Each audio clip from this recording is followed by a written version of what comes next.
Thank you very much for coming to this bylaws hearing for our freedom camping and summer seasonal camping. Thank you for the interest. I acknowledge council officers, and I understand Mr. Gilmore is going to be the reporting officer. Thank you very much. Would you like to open our meeting? Thank you. Thank you very much, Madam Chair. Me noi tātou, ka manawa mai te mauri nuku, manawa mai te mauri rangi, kei ahau te mauri tipua, kei ahau te mauri tāwhito, kei ahau te mauri inohia. No tiki tiki o rangi no te waioro o tāne te waiora. A tēnei te mauri ka whakapiki, tēnei te mauri ka whakakake, tēnei te mauri ka puta ki te whai au ki te ao marama, ki te mata tauira e tuake nei. Uhi, wero, tau mai te mauri, haumi e hui e, tā ki e. Thank you very much, Mr. Chair.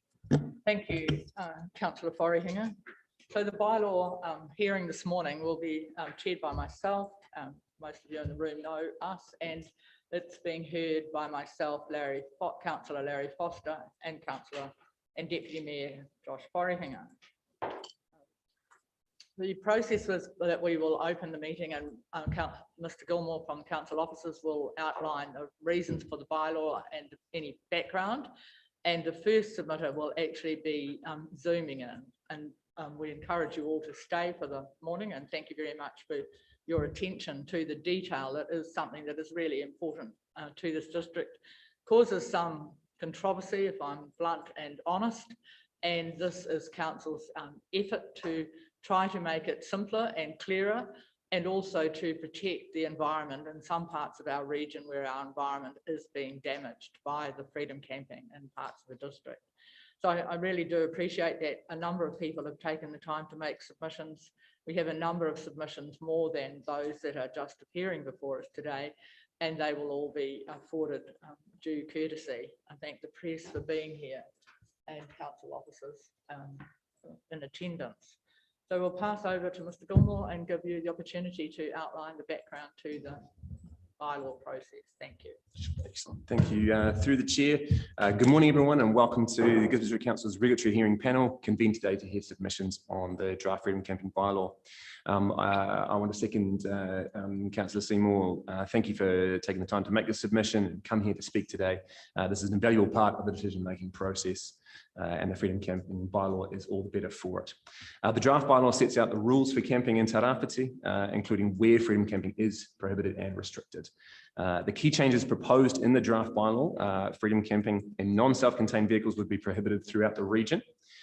Freedom camping would be limited to 4 designated areas in the wider urban area around Gisborne City, Wainui, Okatu, and Makarori. Those areas are obviously Midway Surf Club car park, Kaiti Beach car park, Bright Street car park, and the Makarori car park. And it would also replace paid summer camping with seasonal freedom camping with a permit in either self-contained vehicles or in vehicles or in tents with a chemical toilet, subject to conditions. As a result of community feedback, staff have proposed changes to the draft bylaw. Those changes are removing the clause restricting freedom camping in the urban area to between 7 p.m. and 7 a.m. For avoidance of doubt, clause 9(1)(e) will be amended from, is proposed to be amended from freedom campers must comply with any reasonable directions of an enforcement officer, including inspection of any campsite for the purposes of siting of waste disposal facilities. This is amended to provide evidence of any matter necessary for compliance with this bylaw if requested by an enforcement officer. Also removing the proposed freedom camping area from the Pines Okatu, Pines car park, and increase the number of car parks available for freedom camping as follows. So Midway Beach from 6 car parks to 8, Kaiti Beach from 8 to 12, and Makarori car park from 9 to 18. Now also Waipiro Bay, the report recommends that council do establish the Waipiro Bay seasonal freedom camping area. However, pending further engagement with Iratukura Marae, the area should be temporarily closed prior to the 2021 season until a management plan that mitigates freedom camping's impact on the marae activities can be agreed. If insufficient mitigations are identified, then council will likely need to consider disestablishing the seasonal freedom camping area at Waipiro Bay. And prohibiting all camping at the site. That's everything I've got. Mindful the first submitter's not here for a bit. Just with respect to Waipiro Bay, there is still freedom camping along McElroy Road at Waipiro Bay. not if the Marae area is closed, isn't it? The McElroy Road site has been complex for some time due to rapid erosion, severe erosion of that road and changes in land use around that McElroy Road site. It's not really used. There is some camping at the far end on some private property, but the council's McElroy Road site hasn't been taken up by campers for some time. That's that Marae Road site that has most of the freedom camping. I think some casual camping does happen. Some casual camping by local residents, yes. Thank you. Do you have any questions to Mr. Gilmore? Yeah, just a question of clarification, Mr. Gilmore. Thank you very much. In regards to McElroy Road, that it's still permitted down there. That's correct. McElroy Road is a summer camping area, and the summer camping season has closed. But as part of this whole process, our ability to enforce the close of the summer camping season is complex. So that's one of the things we're hoping to address through this process.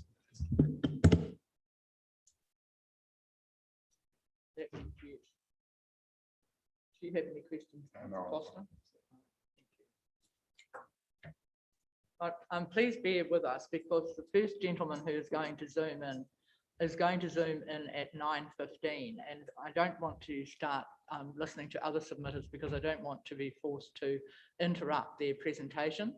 So if you just bear with us until we have the submitter at 9:15, and that is very likely to happen a little before the 9:15 because someone will be in touch with this gentleman by phone, I presume. Have you? Is Ms. Con, are you in control of the submitter? Extra. And thank you. Then Councillor Foster does have a question. Yeah, I do. Yeah, thank you. My question is, you've determined a change in the numbers of different sites like Coyote Beach and McElroy, and you've increased it slightly. On what basis have you used that information to increase? I mean, I'm a resident of Coyote Beach, and I know the capacity. I mean, I know on average there's more than 20 vehicles there.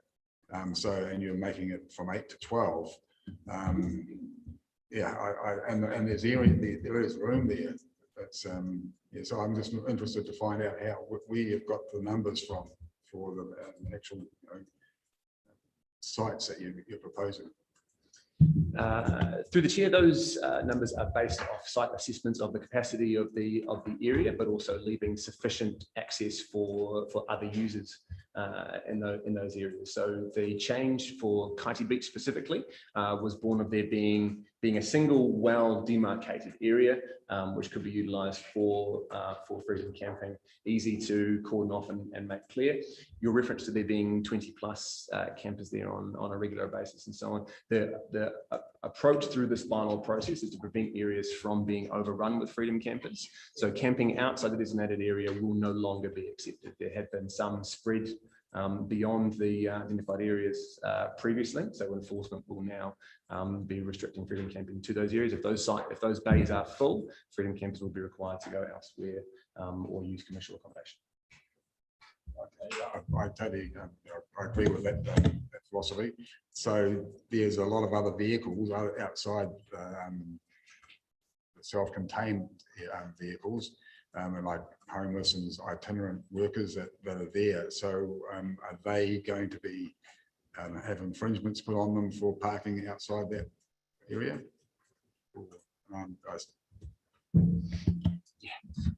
Through the chair, the freedom camping bylaw is to enforce freedom camping, and we have to be very careful how we have to be very sensitive with how we deal with other groups that are maybe affected by this. There will be submissions today discussing freedom camping and homeless. Our line has always been, and I may ask Helen to speak to this as well, is that from an enforcement point of view, our enforcement officers know who the homeless people are, they know who the seasonal workers are, and they can identify the freedom campers and to be as sensitive as possible and take the appropriate approach. Freedom camping cannot be used to manage homelessness and these issues, and the seasonal working is a third tier to that process. So enforcement takes a sensitive approach. That's probably the best I can provide at this point. No, I'm sorry, I should have introduced you. And do you wish to speak at any point, or? No, nothing to say at the moment. I think Mr. Gilmore has it all covered. Thank you. But you will indicate if you wish Yes, to speak yes, clearly. That would be possible. Thank you. Thanks, Ms. Con. Do we have Mr. Paton Futon available? Not yet. Right.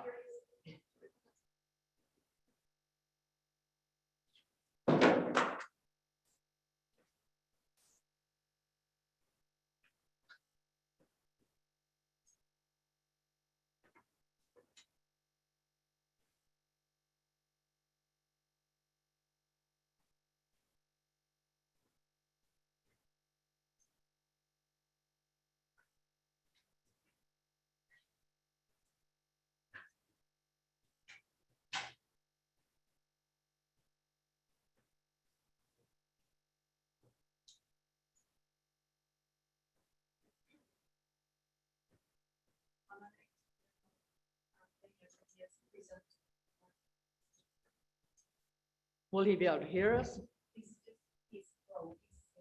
Hello?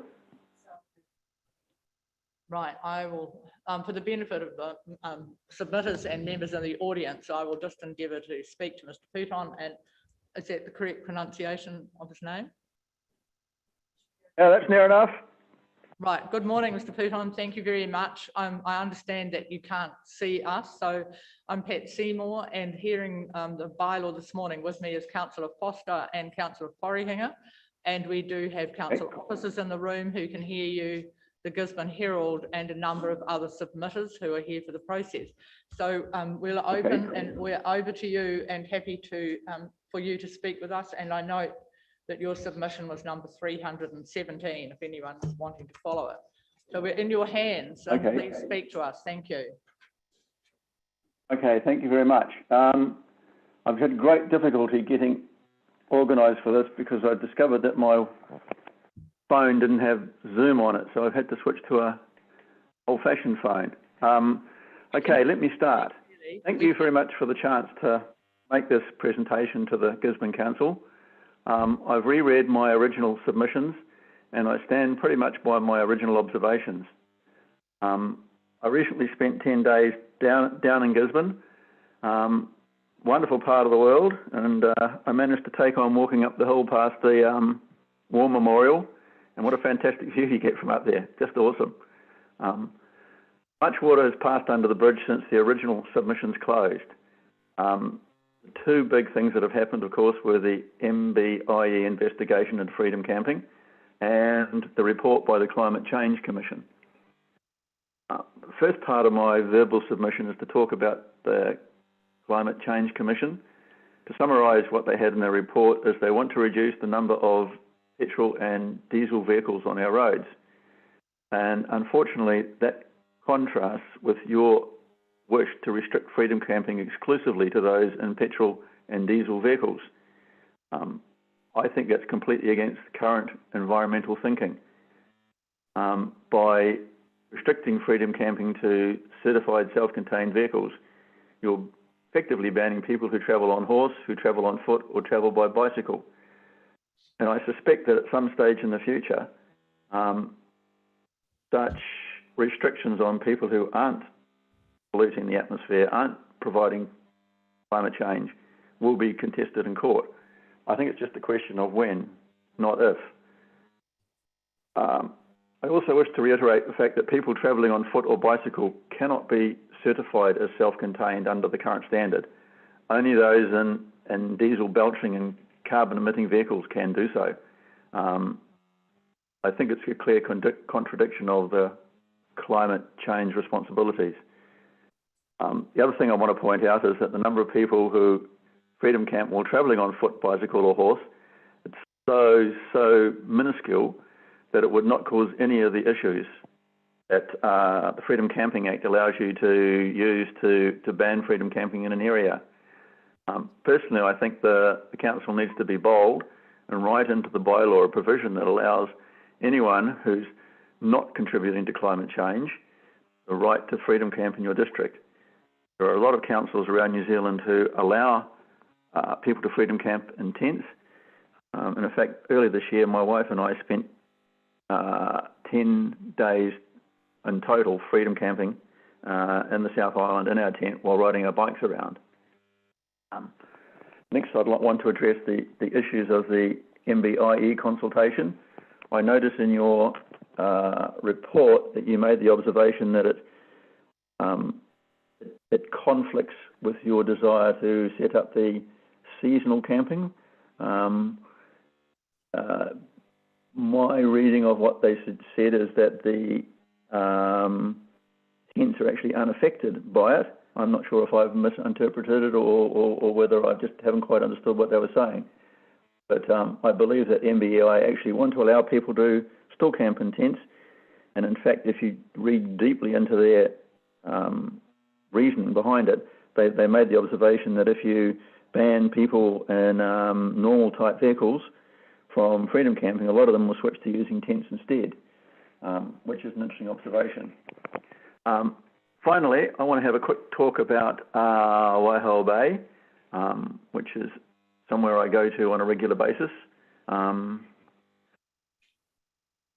wife tells me it's Waihao Beach. I always get the two confused. My apologies. I'll call it Loisel's, just for the lack of confusion. First thing I want to make is the observation that there's actually two toilets there at the moment. One has a closed sign on it, implying that both toilets are closed, and you should probably look at rectifying that anomaly either now or before the new season starts. Having had a chance to have a look around, I made the observation that you should provide a decent turning circle so that people can exit the campground quickly in case of a tsunami. And with the tsunamis we had earlier in the year, at the time there was effectively no one down there and it wasn't an issue. But if there was a tsunami warning coming while it's absolutely packed, then you need to provide the ability for people to exit the area quickly. I also think that you should provide a couple of small narrow strips so that people can get from the beach to the exit route.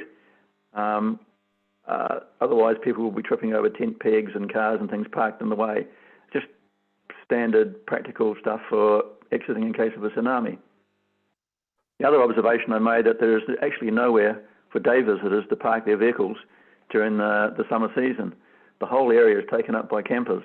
I just wondered if you should plan to put a small parking area exclusively for day visitors as opposed to the campers. It would just make the whole thing a bit tidier. Finally, personally, I can't see any reason why you can't allow that particular area to be available to freedom campers all year round, provided they're using tents. The number of tents in winter is going to be so low, it wouldn't really be an issue. And the benefit of restricting it to just tents would be to prevent damage to the areas from large vehicles, typical of certified self-contained vehicles. Most people with tents are in small cars or bikes, or on foot, and so that would not damage the ground after any heavy rain. That's pretty much everything I wanted to say. Thank you very much for your time, and I wish you good luck in your deliberations. Oh, thank you. Please don't go, because we do have the opportunity, and my colleagues may wish to ask you a question or two. So thank you very much for your submission, and thank you for clarifying and outlining that for us this morning. Councillor Foster, you have a question? I've just got a question for our staff, actually, and that's relating to your first query about cyclists and walkers and tents. Could our staff respond to that, please, as far as our bylaw? Yes, absolutely. Through the chair, so the draft freedom camping bylaw does not limit or restrict or prohibit freedom camping in so walking, tenting, cycling in any way. You can use tents in all of our summer camping areas, and anywhere that's not restricted or prohibited under the bylaw is also available for that. So we encourage that entirely. That's not something that's been restricted. I think the point is that the gentleman making it is restricted from the summer camping areas. Is that the point you're making, sir? Yeah, you're allowed to do it during summer, but it's effectively banned in winter. Well, at least that's how I read your existing proposal for the change of the bylaw. Thank you. We'll just clarify. Mr. Gilmore is saying that. Would you like to speak, Mr. Gilmore? Yes, indeed. So with regards to the vehicles, if you're camping in the summer, in the seasonal camping areas, you would need to be in one of the areas near a toilet if you don't have your own toilet. So if you are a cyclist or a walker, then you need to be near facilities as most. That's how I understand it. Yep. Yeah. But during winter time, if I wanted to come camping in the middle of winter right now on my bicycle, according to your proposed bylaw, you're only allowed to freedom camp in a certified self-contained vehicle. So effectively, I would be banned from doing any freedom camping during the winter time. If that's how I understand it. The seasonal camping areas will be closed during winter. This is very important for. So this is obviously to vehicles and tents. This is very important for dune restoration, for vegetative recovery, and so on. For a cyclist to enter those areas is not something that have been considered explicitly under the bylaw. If you're not in a vehicle. Thank you. So we will consider that in our summary. Thank you, Councillor Foster. But on top of that, we've got the freedom camping, designated freedom camping areas, which are all year round.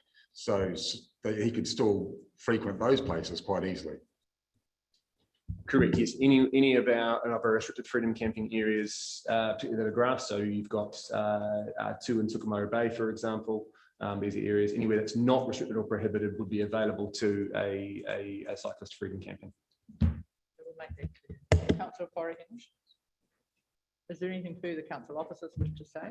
And that will help Patton understand where we're coming from.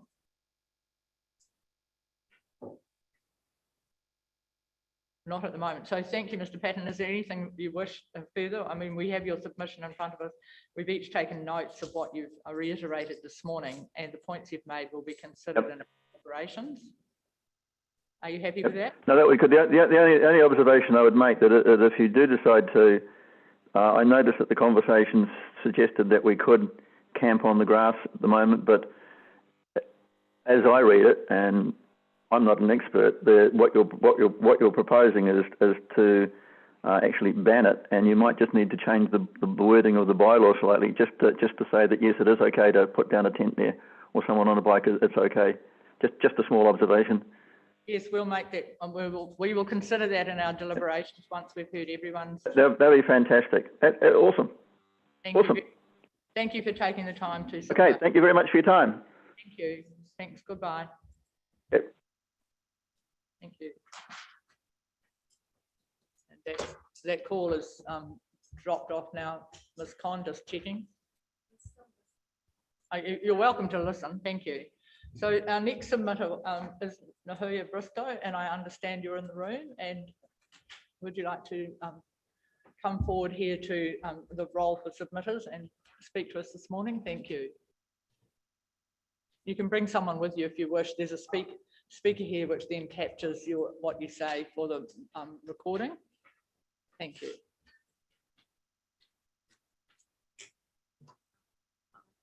And you don't have to sit close to it, it picks up your voice. All right. Yeah, my name's Nahuya Briscoe. I've camped at Turihawa Point for 5 years, 5 seasons, and I've been on a self-contained caravan. My problem is that it may close permanently, and I'd like it to stay open. Only basically because it's good for my house. Mm-hmm. Yeah. Have you camped in other areas? No. Have you thought about camping in other areas? No. Thank you. No, I have a friend there and he's been teaching me how to catch crayfish, and so I'm quite blessed in that area to have food. Yeah. Thank you. And there's nothing further you wish to No, say? I just want it to stay open Thank for you. us to enjoy. Thanks very much. It's much appreciated. Do you have a question? A question? Thank you. I appreciate you coming this morning to share that with us.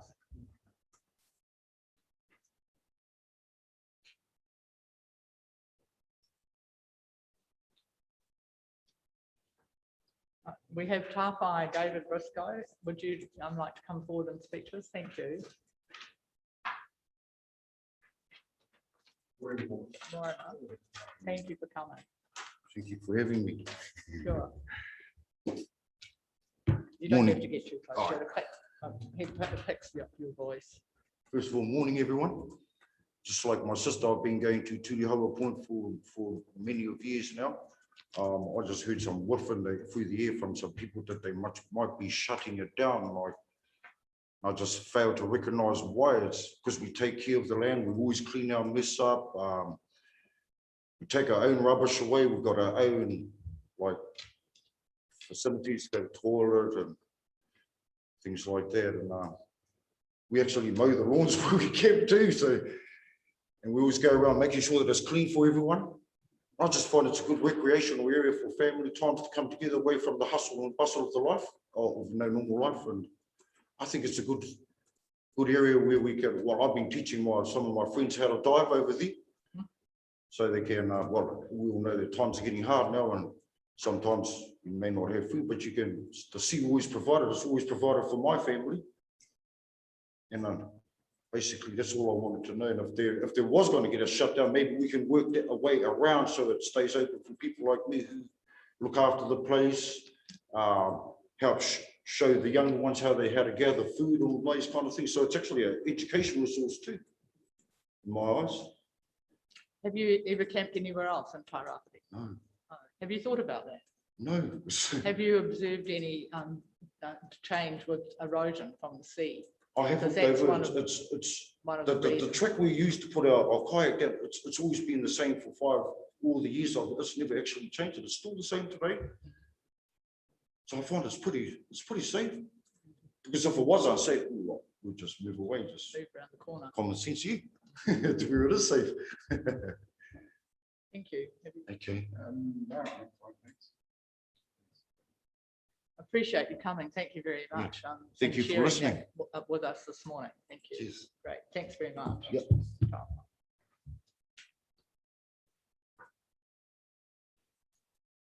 We are running a little ahead of time, but Amelia, are you happy to speak to us now? Thank you very much. So we have Amelia Williams to speak to us. Thank you. And that is submission number 10. Thanks. Thank you. Morena whanau te Tairāwhiti. My name is Amelia Williams and I am very pleased to have this time to talk with the council about this change to the Freedom Camping Bylaw. So I appreciate that freedom camping has been a very wholesome family activity in our region for decades. I have lived at Makarori, Turihawa and now Pawawa, and I have seen the positive and the negative effects of freedom camping on our whenua, our awa and our moana in my own wairua. Plastic, metal, wood, poisons, excrement and liquids are all left behind, poisoning our environment. Tracks are cut into the dunes with spades, feet and vehicles. Driftwood stairs are anchored into our very vulnerable dunes. Posts are being dug in to stabilise structures, whether that be structures that are now going to be outlawed in the new bylaw, or whether that simply just be penetrations into the ground for awnings. Increasing occupancy of the dunes and beach increase the runoff from these vehicles and surfaces. And because the surface of the ground is covered by these vehicles and tarps, the ground can no longer absorb that amount of rainwater that we usually get. This increases the runoff down into the sea. It increases the erosion down into our moana. Fires are regularly lit on the beach and in the sand dunes during freedom camping times. Usually there is a restricted fire ban or a total fire ban during these times. These fires put freedom campers at risk and also the residents at risk, because where those fires are on the dunes can easily blow away from the sea, across the road and into farmland. Police have usually been called to beach freedom camping areas to mediate alcohol-inflamed arguments and violence. Police and helicopter rescues occur seasonally when adults and children make dangerous swimming and kai collecting choices. One child that I know of has drowned in the Turihawa Bay while freedom camping was open because nobody knew they were supposed to watch that child. Human remains of pre-European tangata whenua have been found at Turihawa and Pawawa, and I feel it is disrespectful for campers to be allowed to camp, sleep, cook, or to play on top of these kauiwi. I feel unsafe to access the beach with my own family when I have to walk past patched gang members.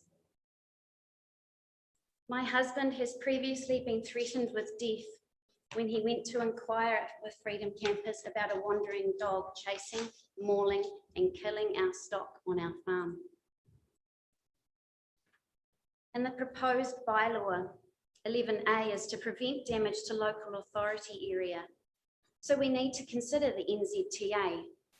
The entry onto our beach freedom camping areas consistently must be patched up, and this is now NZTA's cost. We need to think about the GDC, the cost of picking up that rubbish that is left behind when it shouldn't be, that rubbish that blows across our beach. And we need to respect the Queen's chain. We have a responsibility to that area between the road and the sea. We need to look at 1B of the proposed criteria to allow the maintenance of these areas. Often I have rung GDC to come and collect rubbish in previous years, and they have taken days to do so, by which time dogs, animals, the wind has blown it round and increased the rubbish. We need to protect the safety of persons and property, whether that be Freedom Campers or the local residents of these areas. Draft Bylaw 11.1D, what does unfettered public access look like? Does that mean I should feel personally safe to walk past patched gang members who are camping there for weeks to take my own children to the beach? Proposed Bylaw 11.1E, protect residents from adverse effects associated with freedom camping. Death threats are not okay. Livestock losses from wandering animals is not okay. Feral animals such as cats that are released spreading disease onto our property and killing our native wildlife is not okay. So freedom camping may seem like it has been a not in my backyard approach. Nobody seems to want a crowd of people moving in seasonally in their backyard or in their local car park. But at the heart of it, I believe freedom camping is best done with the least environmental impacts on the land. So we need to find suitable areas and surfaces for them to do this. And I do not think that multiple vehicle gatherings for months at a time on beaches and sand dunes is appropriate. We must, for the sake of our future resources, look after our whenua, our wai, and all of our ngā tangata. Thank you for your time. Thank you very much. Thank you.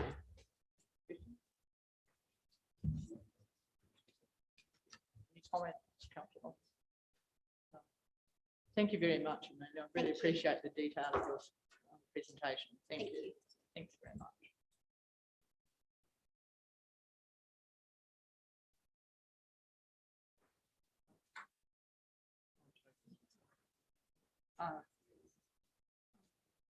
We'll now invite Toby Williams to give this presentation, and I think you have a PowerPoint. Thank you.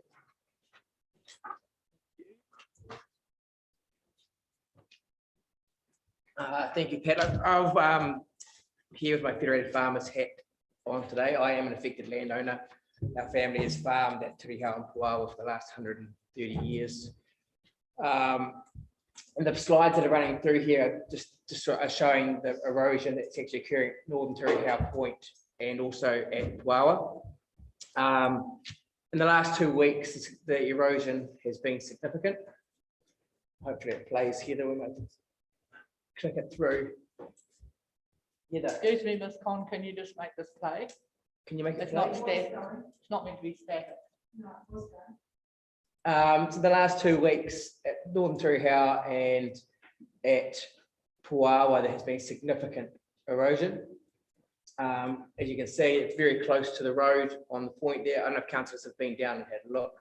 This is our telephone cable that's currently in the middle of the year. A lot of this damage is, we had storms 2 weeks ago on the 31st of May.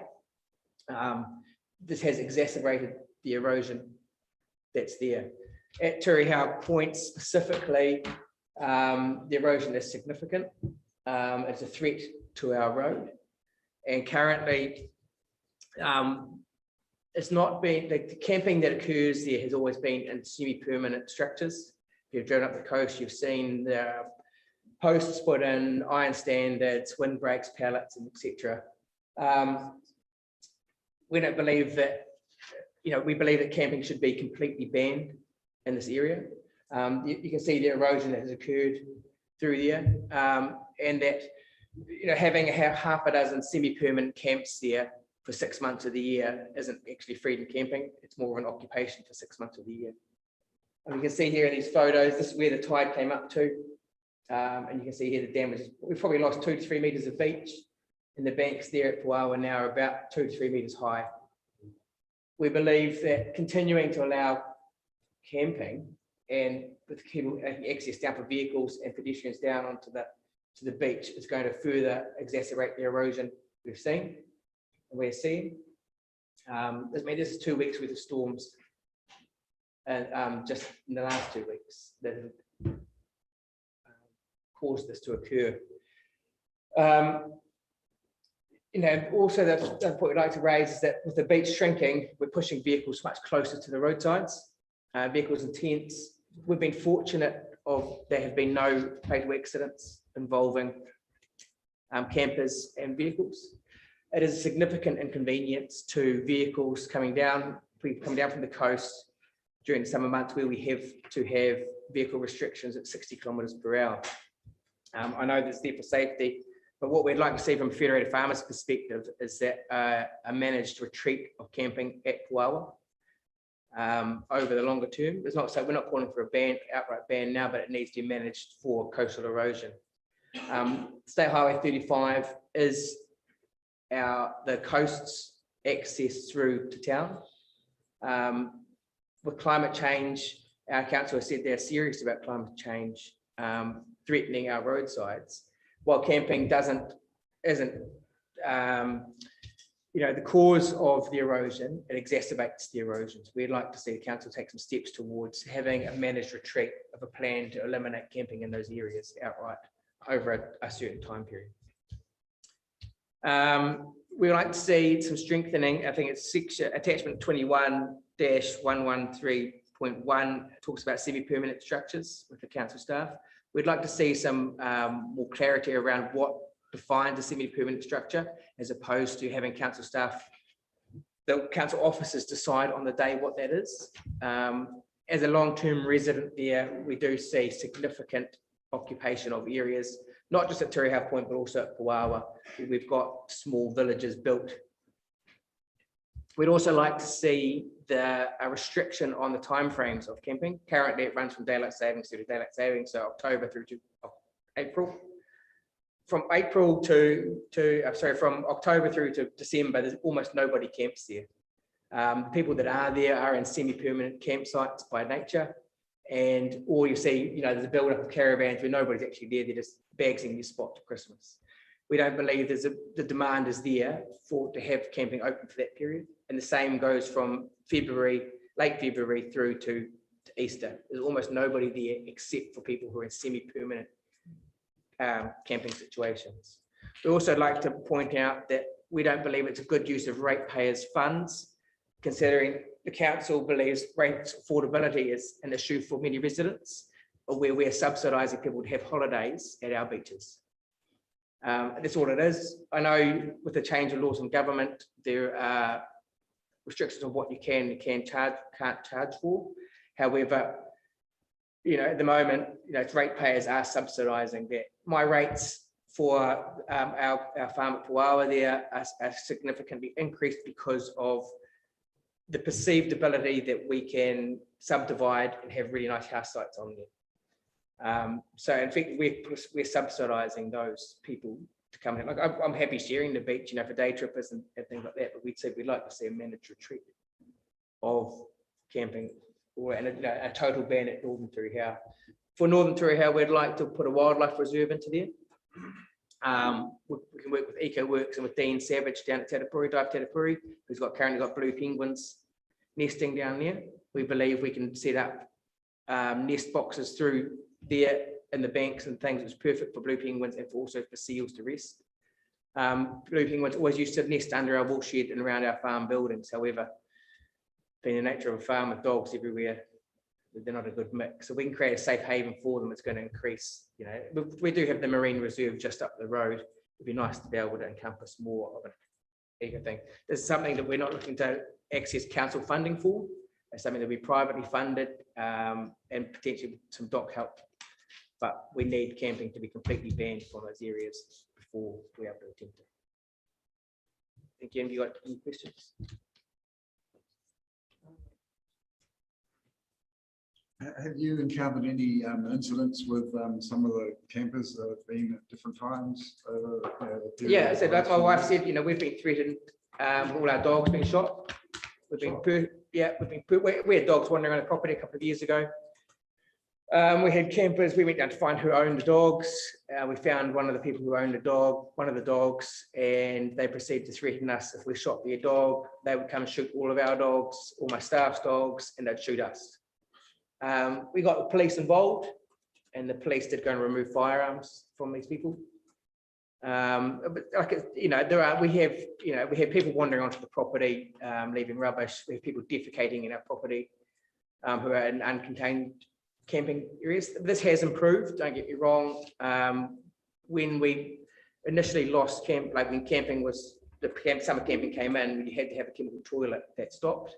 But there was only a few years ago, we had incidents at Puawa, at our house at Puawa, and there's a pūtakawas and Bondi figs and whole gum trees sitting there, where campers just use that as their personal toilet. Where our dogs and things would go down, you know, and roll in this. And generally, people, you know, people come up to our staff looking for water, to use telephones, to, you know, in a medical emergency, that's fine, but as an everyday occurrence, it's quite an intrusion to my staff. Do you have regular contact with the compliance officers that frequent the? We do, like, if we have issues, yes, we do. I know my wife's pretty good at contacting me, but we don't, like, we've never been approached, or I haven't personally, as from the council staff or from an, you know, from an enforcement officer about any issues that we're receiving.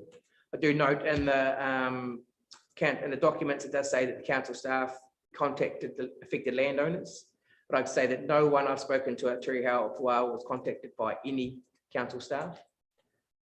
We are, you know, one of the most significantly affected landowners while we don't own the land. That is where we do. We have significant stock thefts over summer, to the point now where we do not put stock in our laneways along the roadsides because the theft's been too high.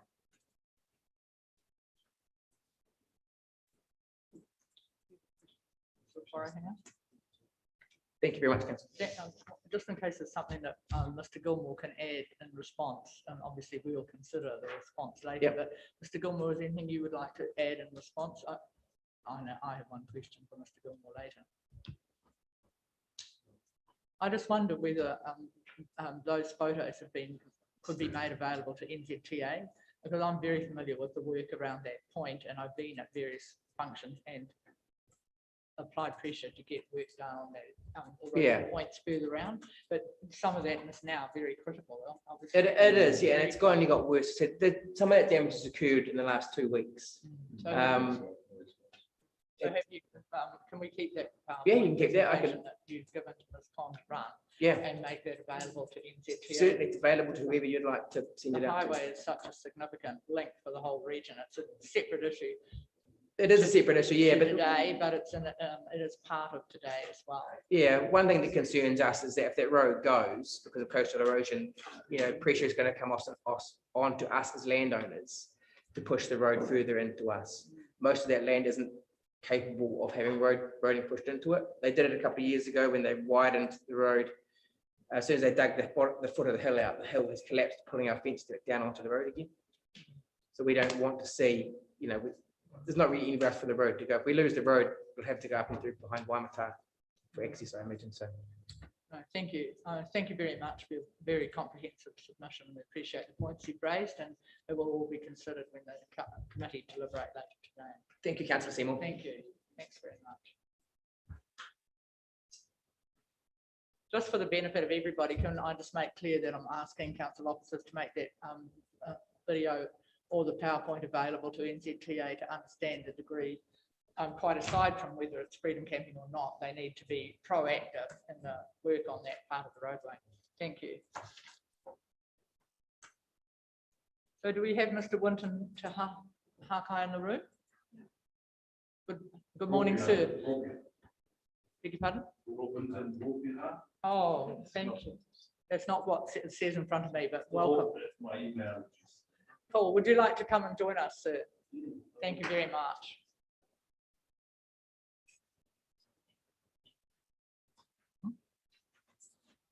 That is submission number 306.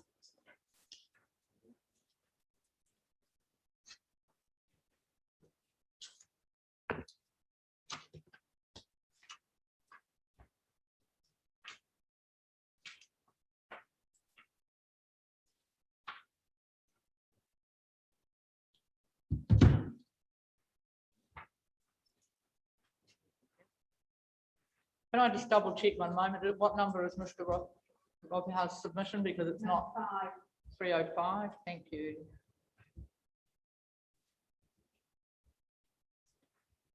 Thank you, Sue. I sent the link through yesterday. Do you want the link up? Yes, please. I think it was discussed that the link would play, but I'd voice my presentation. Absolutely. I'll mute. Thank you. We'll just wait a moment and they will make it play.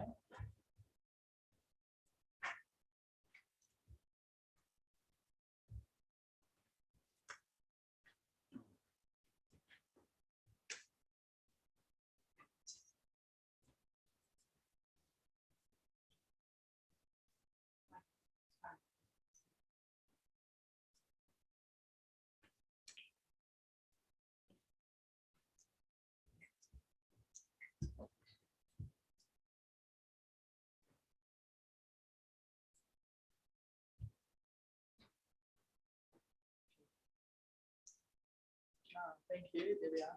So it's just going to be the without the Without a voiceover? voice. Yeah. And you will speak. So I'll speak to my Sure. presentation Thank you very much. as long as that's submitted to the council. Okay. Yes, good as Can I gold. start? Yes, thank you. Yeah, well, We sort can of- watch down there and we can look at you at the same time. Okay. Winton Ropi, I hope. So greetings to you fellas in the space. So as a ratepayer and stakeholder, I'm opposing the closing of Tuiahoa Point Northern End under the New Zealand Bill of Rights Act 1990 and the Freedom Camping Act 2011. So the Freedom Camping, as defined in Section 5.1 of the Freedom Camping Act 2011, means to camp other than a camping ground. So it's within 200 meters of a motor vehicle accessible area. It means a low water springs line of any sea or harbour, or on or within 200 meters of a formed road or great walks track, using one of the more of the following: a tent or temporary structure, a caravan, a car, camper van, house, truck, or other motor vehicle. So under Section 11 of the Act, 2A1 states to protect the area. So closing Tuiahoa Point Northern will not protect the area from erosion, as we heard earlier. Point 2, the health and safety of campers and visitors has never been an issue. Hauora o whānau who frequent Tuiahoa Point, it enhances their well-being. In the 25 years that I've been there has been no reported incidents involving visitors harming or hurting themselves from Tuiahoa Point. There has never been recorded incidents or accidents on the road before and after the guardrail had been installed at Tuiahoa Point Northern End in my time. Point 3, access to Tuiahoa Point is not hindered in any way. The public has multiple pathways to the foreshore end area. Section 11(2)(b), the problem in relation to the area is not the campers all the visitors, it's the moana reclaiming the whenua. So in order to reduce the erosion, it is the stock bank affected areas, as has been done and further around Turiho Point and Puawa. So that's pretty simple in terms of the video footage earlier. Section 11(2)(c), the bylaw is inconsistent with the New Zealand Bill of Rights Act 1990. That states, Part 2, civil and political rights. Number 8, I feel I will be deprived of a life that I have lived and wish to continue to live with my tamariki, my mokopuna, and my moko tuarua. Number 9, we have, as stakeholders, suffered cruel, degrading, and intimidating treatment with the implementation of no camping signs erected in and around our campsite at Turiho Point Northern during the Freedom Camping Season 2021. 19(1) states freedom from discrimination. Human Rights Act 1993 is aimed at giving all people equal opportunities and preventing unfair treatment on the basis of irrelevant personal characteristics. It is unlawful to discriminate someone on the grounds in the following areas of public life. One is access to public places. Section 12 stipulates that a local authority may not make bylaws under Section 11 that have the effect of prohibiting freedom camping in all local authority area in its district. In summary, under the New Zealand Bill of Rights Act 1990 and the Freedom Camping Act 2011, I state my position of opposition towards the proposal to close Turiho Point North. In closing, like all things Māori, when the whenua is gone, so we will too. Kia ora. Any questions? Yes, certainly. Thank you. Any questions?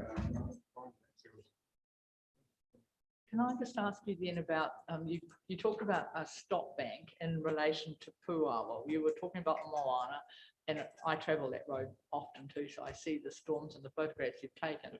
Can you explain in more detail what you were referring to? Stop bank is just like banking, what they've already done. You bank it and you drop rocks in there just to save the land from the. To save the road.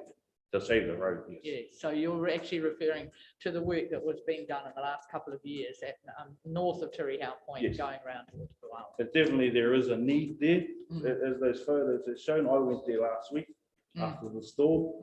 The section, the big old white out of there is approximately about a metre away from the rail. 2 trees down, the posts are out of the ground.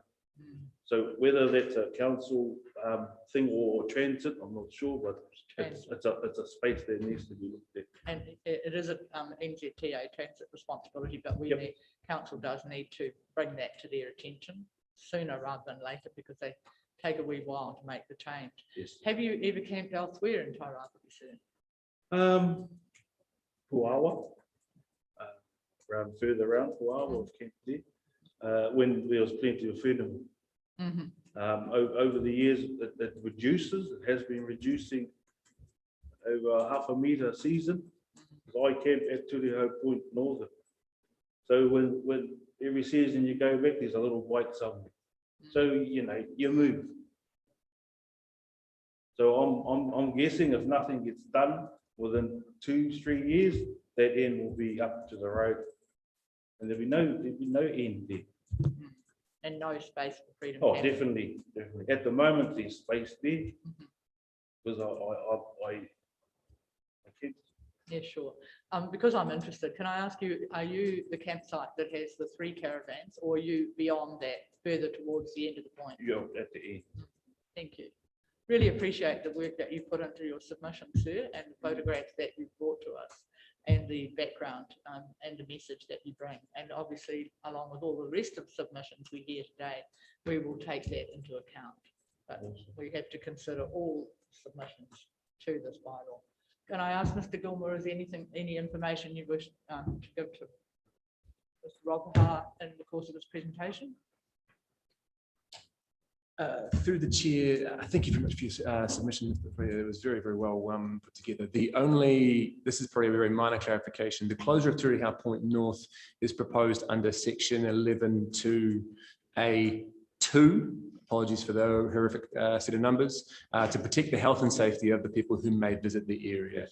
That's purely our intention there. And so on, the rapid erosion observed through the 2020-2021 season saw large swathes of that beach area disappear overnight. And this was of grave concern. That's where those signs came from. And obviously, council staff apologise if any offence was given through that process. But that's the only driving force behind the closure of Turiha Point North. Thank you. Do you want to respond? So if I can. Yes, sir. So those are the key points that I brought up about those two AC 1, 2, 3 about the water or the safety of the beach for not only campers but visitors. And like I've stated, over the 25 years I've been there, not one person has come to harm being there. It really comes down to, for me personally, common sense. So when my thinking and my common sense is challenged, when I'm informed that you're not in a safe place and you're putting yourself in a safe and dangerous space, then you're attacking my credibility in terms of making safe decisions for myself. Just in response to the wider reason, though, the council does have an obligation in our functioning to protect the environment too. So we, that is part of what we need to consider going forward. Thank you very much. I'd love to be there. I was just to thank you for being, because I was under understanding that I'll be talking to 3 committee members, not the council members themselves. So I'm very happy that you. We explain the process. Council do make up the hearings committee. So while we're called a committee, it is a committee of council, and each of the councillors have taken training in hearing of matters of RMA or bylaws. So we probably seem quite formal, but that's part of the fair and reasonable process that we undertake. So thank you, sir. Thank you. Yep. Sure.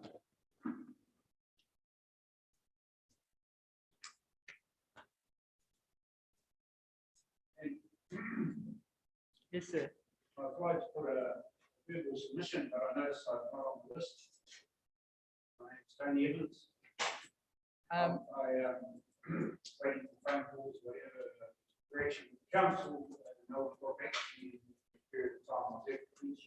Right. Did you put in a written submission earlier, Mr. Evans? No, I plan to do verbal today. Did you make note of? Possibly I can do. Right. That's what I requested when I approached the council. Okay. 2 months ago.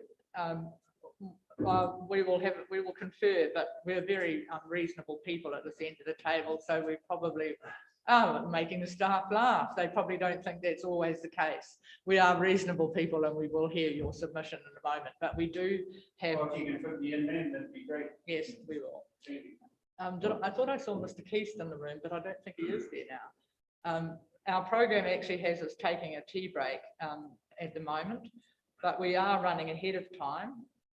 So, Mr. Evans, we will allow you to speak to us for a few minutes now, if you'd like to come forward, please. And since we don't have your written material, would you please explain who you are so that we can record that detail? Thank you. Can we just resolve to hear Mr. Would one of you like to move? Councillor Corrigan is moving and Councillor Foster seconding that we hear Mr. Evans's oral submission. And you failed to put it in writing. And next time you will put it in writing. Yeah, I'll try to. It's not one of my great skills. Feel free to sit or stand, sir. I'll stand to the people.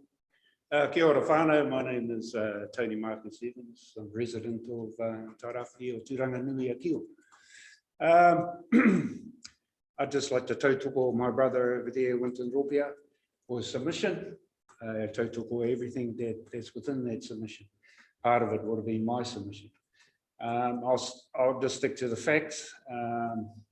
2011 Freedom Camping Act. Under that act, it states that no government councils can prohibit camping within their jurisdiction areas. And that's what it states. As I see, you're trying to come in through the Bill of Rights. Well, really, it just comes down to common sense when it comes to safety. As if it comes for the area itself being unsafe,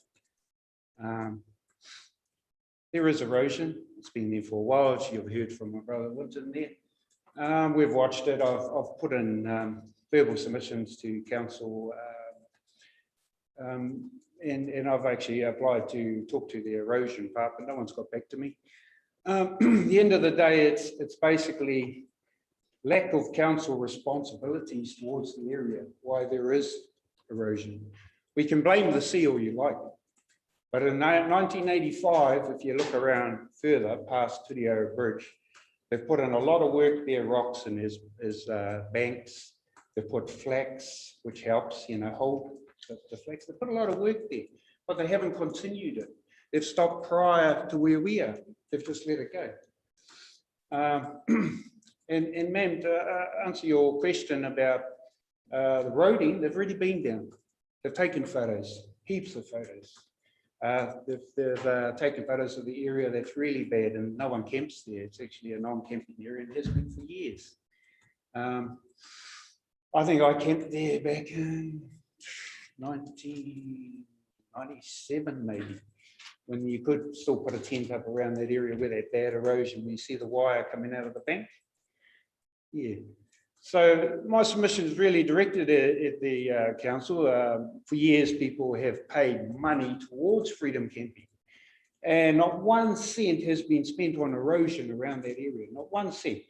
And they make quite a bit of money out of freedom camping. Of course, under the new Act, 2011, camping is free and cannot be prohibited by councils. And I'm not just talking about Turiho, I'm not talking about Puawa, I'm talking about Makarori, I'm talking about Kaiti, I'm talking about Midway, I'm talking about all the area, going right up to Te Aroa and past, and within the jurisdiction of the council. I'd like to see a change in direction. And yes, let's look after the area. Let's stabilise those banks. Yes, for penguins, there are penguins there. I've seen, and seals. We have a lot of wildlife around us and we live with it. We care for it. People come down and take photos of whales, which is really dramatic. We have killer whales or orcas come through every year, big pods of them. Is a safety of other campers. We have a lot of day campers come through. Sometimes weekend campers while I'm there. I am the guy with the 3 caravans, but one of them belongs to another family. I do not erect anything that's permanent. It's all under the jurisdiction of the council. I use scaffolding and I ram the posts in, which is the size of a standard. And under the original rules of camping is you were allowed to put up standards for windbreakers and shelter. So just understand that nothing I put up is permanent. And if you'd like to address the area I can, you will not find one hole or matchstick or nothing.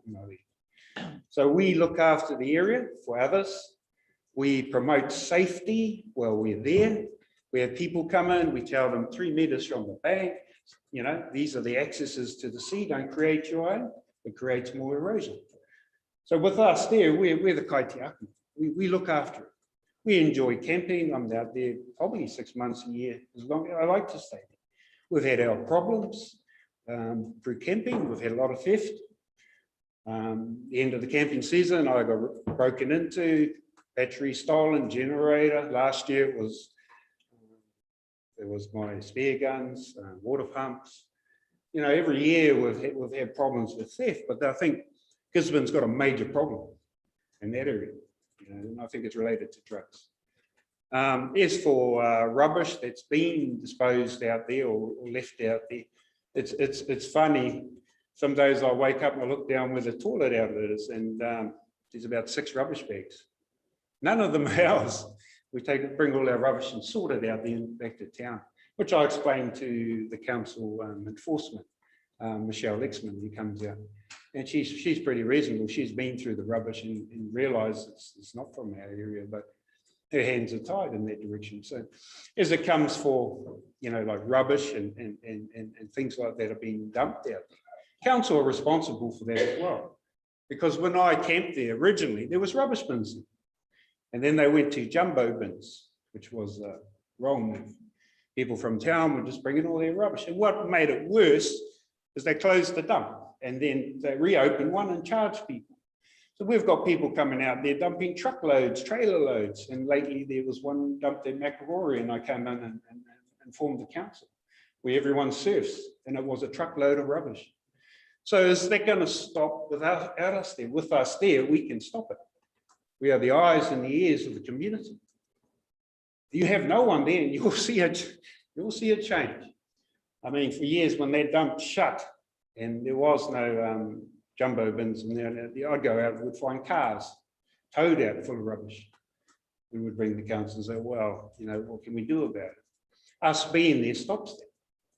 You know, we're the eyes and ears. As I said, we have a lot of visitors, and if they were here today, they'll tell you they enjoyed their stay. We both fed them, me and Winton, because, you know, we're kind. We hunt, we feed our families, we teach them there. It's a lifestyle, and we've done it for years. And not just us, many of our people in Gisborne, annual people, camp out there, and they might have a brief window of 2.5 weeks. I can't afford, well, we haven't been able to go overseas, so that's been the place to be, home, safe. Since the corona, I think people have realised what we've got here. And I think it shouldn't be shut down. Prohibiting something is taking it away forever. Let's look after it and make it available. And there's opportunity there to save those areas from future erosion. If the council, and there is funding. They've just spent a whole heap of funding up at Hortaweta on the roadie to get people out there on bikes. There is funding because funding is tourism. That's where it's coming from, for the tourism. That is a tourist attraction. People come down. One lady says, I've always gone past. I've always wanted to stay here. And so she put up her little tent. And I made her welcome and fed her that night and gave her breakfast before she left. But she said, oh, what a beautiful spot. Love it. I'd like to come back. And I says, well, if we can keep it open, it'll be here next year or the year after when you do come back. You know, those people, they appreciate our areas we make available. We need to make more areas available. It might cost a little bit of money, but I'm a ratepayer. I don't go to Olympic pools much, and that's costing a lot of money. There's other things here that I contribute to. They cost a lot of money that I mightn't use, but I'm happy to contribute because I know people who are. And people who know me and Winton and other whānaus that camp there, they also know that we enjoy that. And they also come out. They mightn't have time for camping, but they'll come out and join us for a barbecue and look at the sea or come out for a paddle. You know, just because it looks like we're taking over here because I'm there, there's other people that use my camp. It's available to anyone. You can use it. You just come and see me. If you want to come and stay with me, you're welcome. You know, you want to come fishing? So we're not there to discard. We're not there to push people away. We make them welcome. And that area should stay open. And we will leave, as Winton said, if nothing's done about the erosion, we will have to leave. There's no choice in that. We are reasonable men. We're responsible. We have families. We have kids. At the end of the day, we're not going to put them at risk. And you might say, oh, you could fall off the bank, or you jump in your car and get hit by another one today. It just comes down to having faith that and being responsible and informing people where they can go and where they can't. That's what we do. We don't need signs. Thank you, Mr. Evans. I think we've given you a good opportunity. Sure, I just have. want to Thank you. pick up on a couple of things. You said that the council made money out of Freedom Camping. Yes, they have. We don't. Not now, but they did. But even when, no, just let me finish, please. Even when we did, there are a lot greater costs. And I'm not saying that's not the reason we're canning it. I'm just telling you that there are a lot more costs. It brought in about 40,000 in a year, and we end up, if you count the rubbish collection, the putting out of the dump, sewage dump stations to be picked up across the whole region, it cost about 200,000. And foregoing any fee which is what the bylaw suggests, will Mm. actually mean that about $200,000 worth of costs will be shared across the ratepayers. I know you're not here to argue about that, but I just think it's important that you've got clear information. Mm. And with respect to the road, it is definitely NZTA's responsibility, and we will be. And bringing they've that been notified information. by us and they have been there. So that's what I'd like, That's you know, excellent. I was trying to tell you. So thank Taking you for- photos and all sorts. Great, and now we have to keep on their tail because they don't always come back quickly. Do you have any questions? Well, if they don't do anything about that corner, that road will give way. There's that many trucks that come up and down there that it's for that corner. Yes. It is something's going to happen if they don't do something to that corner. And it's a matter of time. Do you have a question? No. I'm So willing to thank answer you, any Mr. Gavin. questions. No, yeah, no questions. No, thank you very much for coming in. Oh, it's all good. Okay, Yeah. thank you. The committee will now break for morning tea, and we'll hear Mr. Keast immediately after morning tea. So we'll take, well, Mr. Keast has been told to come at 10:30, and so we will reconvene at 10:30. Thank you.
Thank you, ladies and gentlemen. We will reconvene the hearing.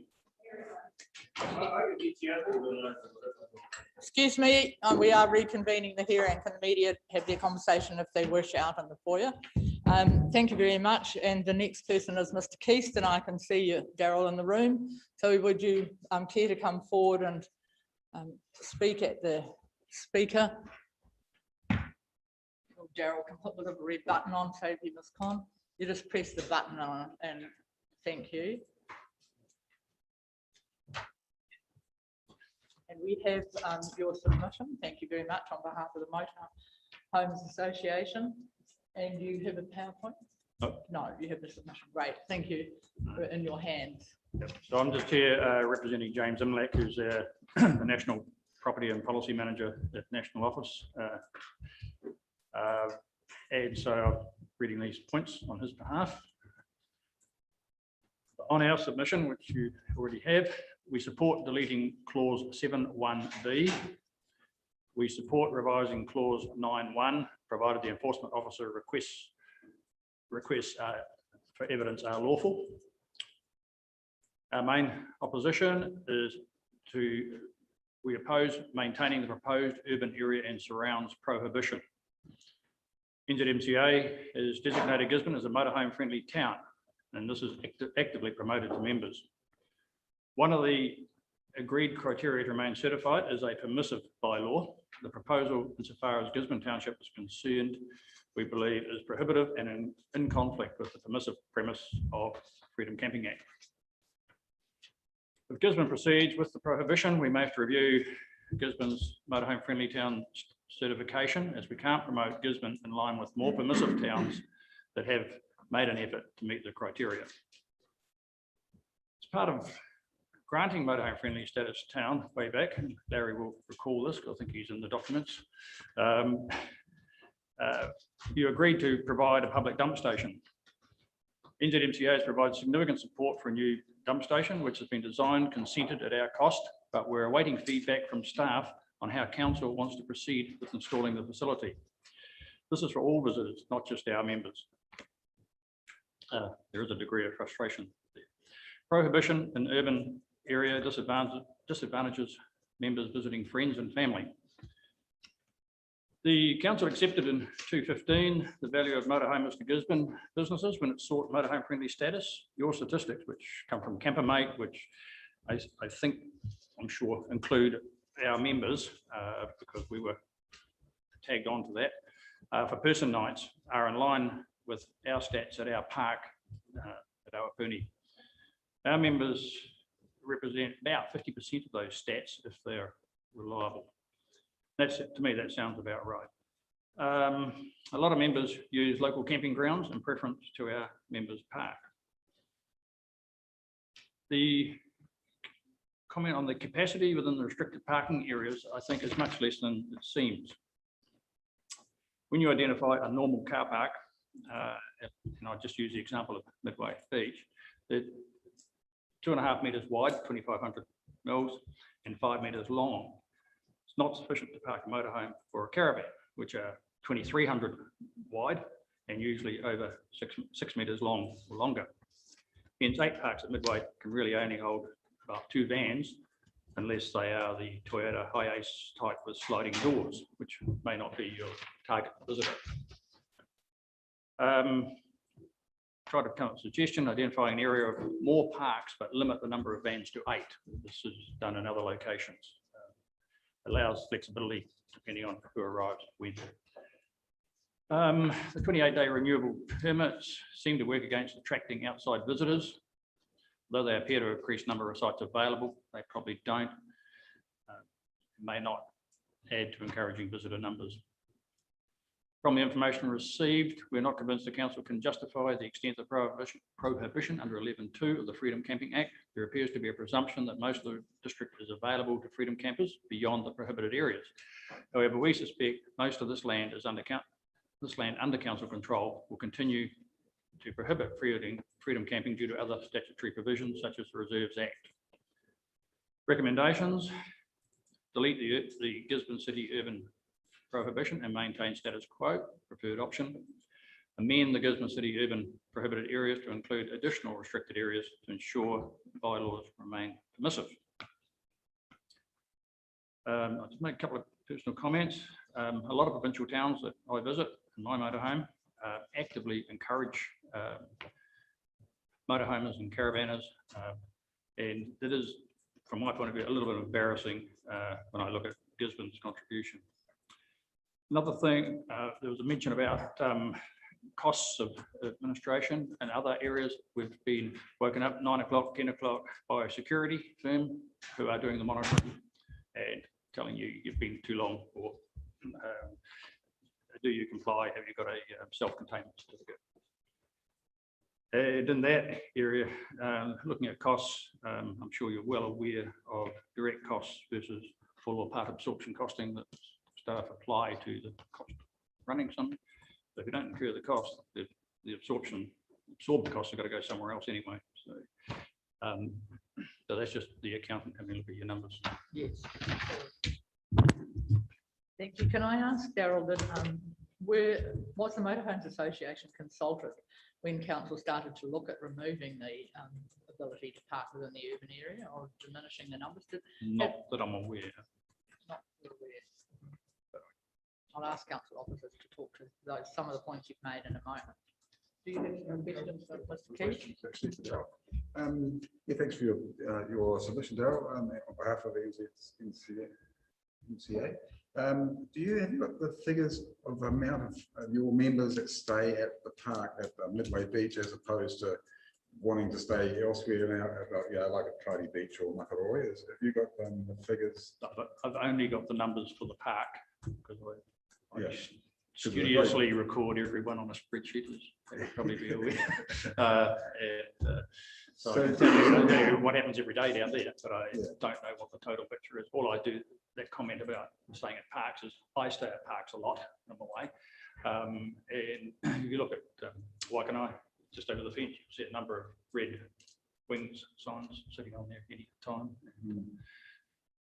They may be able to tell you, it's only if they give a discount to members of NZMCA would they be able to record it properly. Another question I've got related to your submission is for staff, actually, and it's about the car parking, which is kind of something that maybe not have been acknowledged, and that's the size of the car parks in Midway, and I know if they're going to be designated car parks at Cody Beach and Makaroi, is that being taken into consideration, the average size of a motorhome as opposed to a vehicle?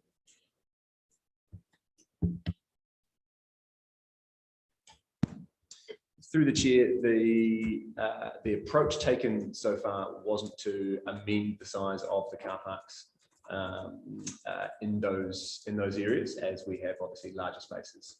If we're considering the seasonal camping areas, those sort of places. If councillors were to decide that we needed to address the size of those car parks, say in Midway, Kaiti and so on, there will be a process of repainting and redelineating those car parks if they're assigned to freedom camping under this bylaw, and so that can also be considered.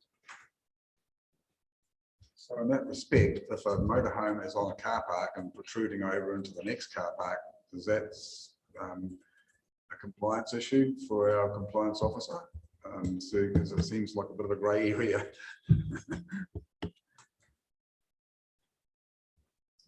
Through the chair. So in those car parks at that time of night, the parking restrictions are not enforced. So if they park over a car park, the freedom camping rules would apply as opposed to the parking rules. Okay, so it comes down to the numbers that are allocated for that area, whether they're protruding over those white lines or not. Yeah. Okay, cool.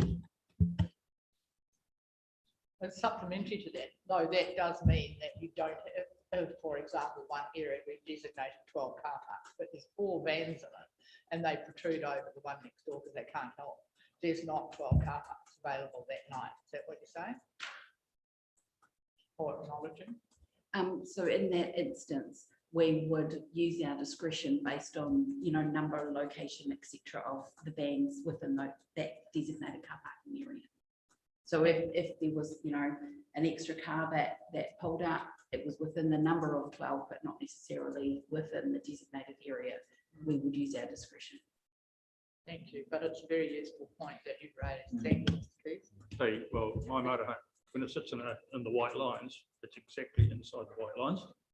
But if someone parks in the next one to it, no one can get out. So it is self-contained and confined.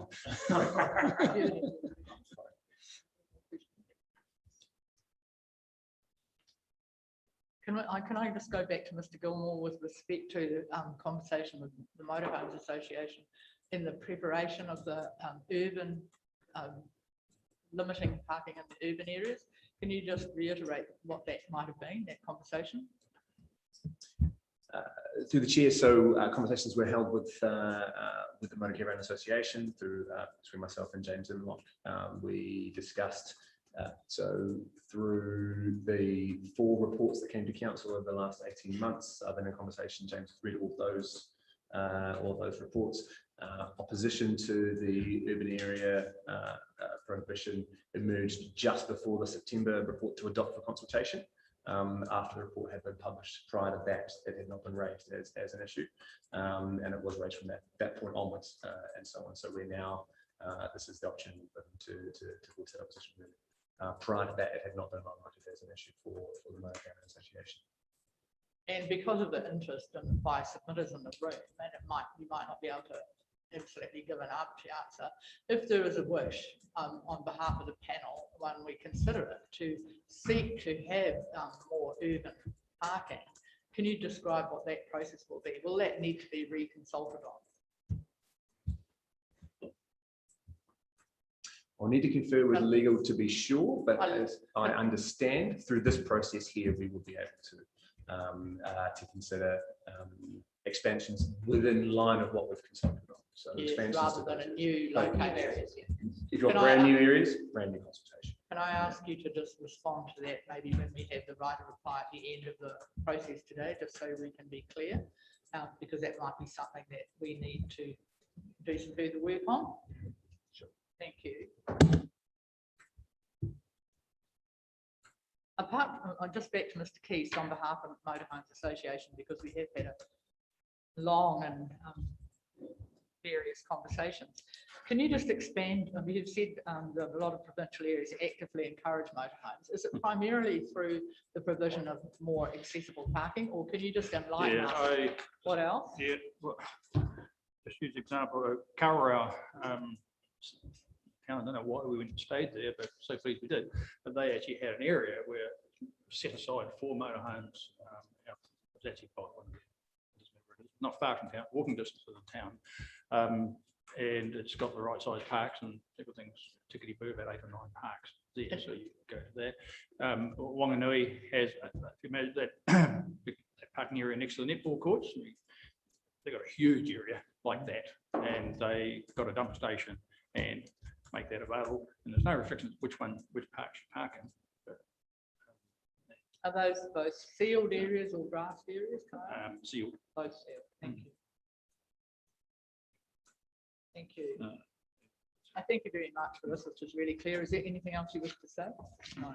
Thanks very much for coming. Okay. Appreciate that. Thank you.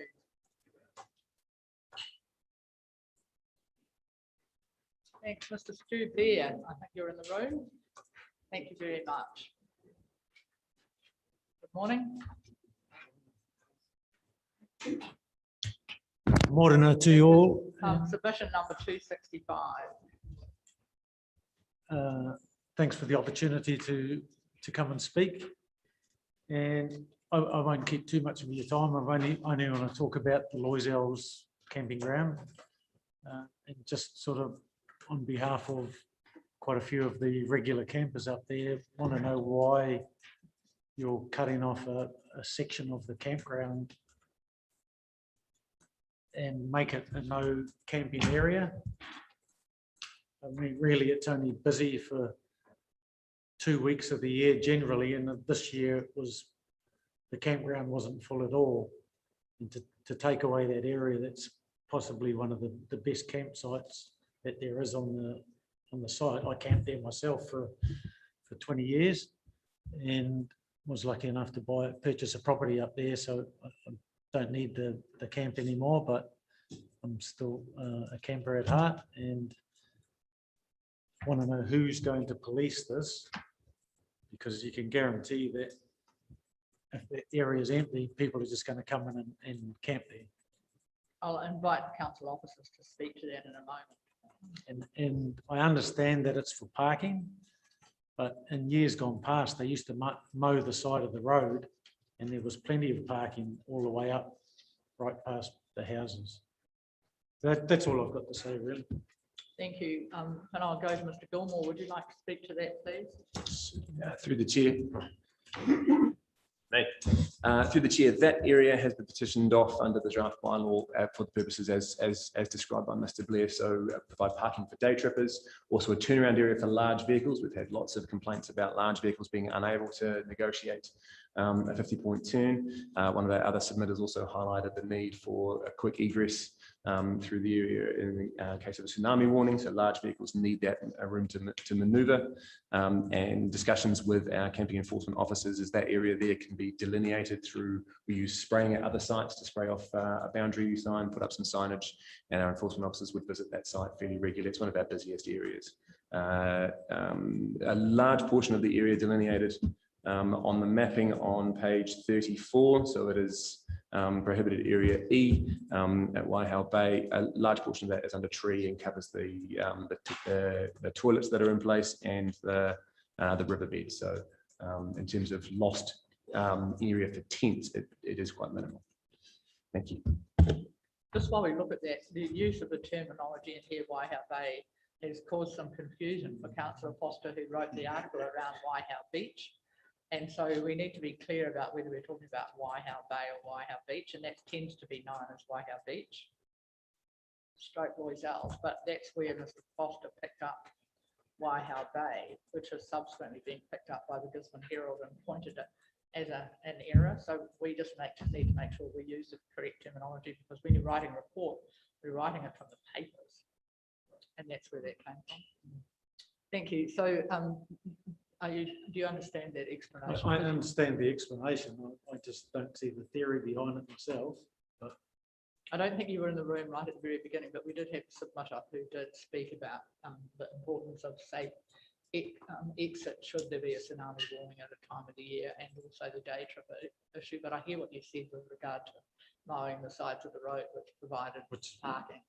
they used to mow it, and you could park all the way up the side of the road.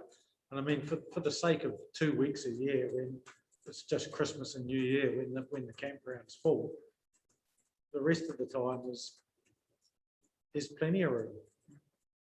And you know, what are the RVs going to do if the park's full of parks? How are they going to turn around? It's the same issue. Well, that is supposed to be the purpose of having a restricted area. So Yeah, but if it's full of if there's car parks there for day trippers, how are they going to turn around? They'll do it the same as what they're doing now. The campers will get out and help them turn around. That's exactly what happens. Paul will back me up on that. do council have any other response?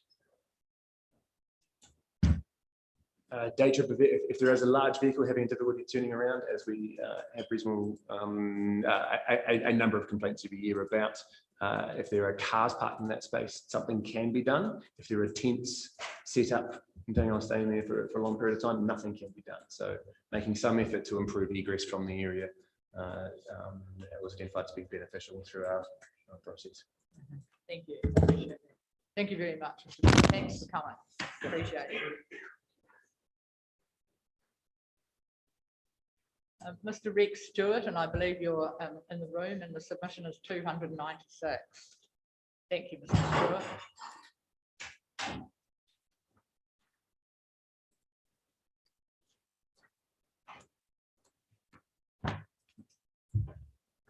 Good morning. Good morning. My name is Rex Stewart. I represent the local caravan club. I'd just like to speak more on what the MCA was talking about as the car parks. I went down and measured them, and they vary between 2.3 and 2.4 metres wide. Well, our caravan is 2.15 metres wide. It's not a new one, but a lot of the new caravans are 2.4 metres wide. I think instead of allocating car parks, you should be allocating the number of vehicles allowed to be stayed there. And I think overall with our car and caravan, we're about 11 metres. It's not a big caravan, but you know, I'd like you to look at that rather than allocating car parks, allocating the number of vehicles that are allowed to stay there. Okay. And yeah, and also, are you looking at putting in a public dump station in Gisborne? We've heard rumours that one of the private ones is going to stop people allowing them to use it. I'd like to see a public dump station in Gisborne. A lot of cities have got them and they're very well used. We have used them out of town, and yes, it would be good to see. I'll let the council officers respond to that in a moment, but it has been a matter of recent conversation. Yeah. And are you going to police the freedom camping? We've done quite a bit over the years, and quite often we have never ever seen anyone come around and check to see whether we have a permit or not. I'd like to see more done on that. We have been at places where people come in and we know darn well that they haven't got permits. They're there overnight and people lighting fires and all that kind of thing. I would like to see it better policed. Thank you. And also, there are other car parks around Gisborne, I think, that could be used for freedom camping, like the one in behind the YMCA, and maybe the one opposite the basketball courts. You know, that's not used during the summer. They could possibly be used. I don't know. It's just an idea. Yep, that's. Some private facilities do allow them, like the Cosmopolitan Club, don't they? Yes, yes. Thank you. And the golf club. Yeah, thank you. Just in case, I'll just let council officers answer a couple of your questions, but do you have a question? Just to clarify with the vehicles staying as opposed to the car parks, I think it probably needs to be clarified in our bylaw, because with the previous submitter as well, we have acknowledged that the car parks aren't big enough. So it's actually vehicles, like if for Midway, it'll go from just 8 vehicels. Yeah, so it's 8 vehicle park, it's not eight car parks. So yeah, but that needs to be clarified in the bylaw. Yeah, and yeah, I'd like to hear what our staff are looking at as far as the dump station goes as well. Can I ask Mr. Gilmore to respond to the issue of the dump station and its status, and with respect to the monitoring of the camp, which the gentleman asked about as well? Monitoring. Through the chair, I'm in a position to speak to the monitoring, not to the dump station. So with regards to the monitoring, we do have a freedom camping enforcement officer, and the ability to actually enforce camping conditions in our summer camping areas was one of the main drivers behind this process. So we will now actually have the tools to enforce the conditions, whereas under summer camping, as discussed, we've not previously actually been able to provide any serious enforcement around people who are not non-paid permits or don't have a chemical tool. So that is the main driver behind this process, and there is no intention to deviate from having a freedom camping enforcer within the team. I cannot speak to the dump station situation.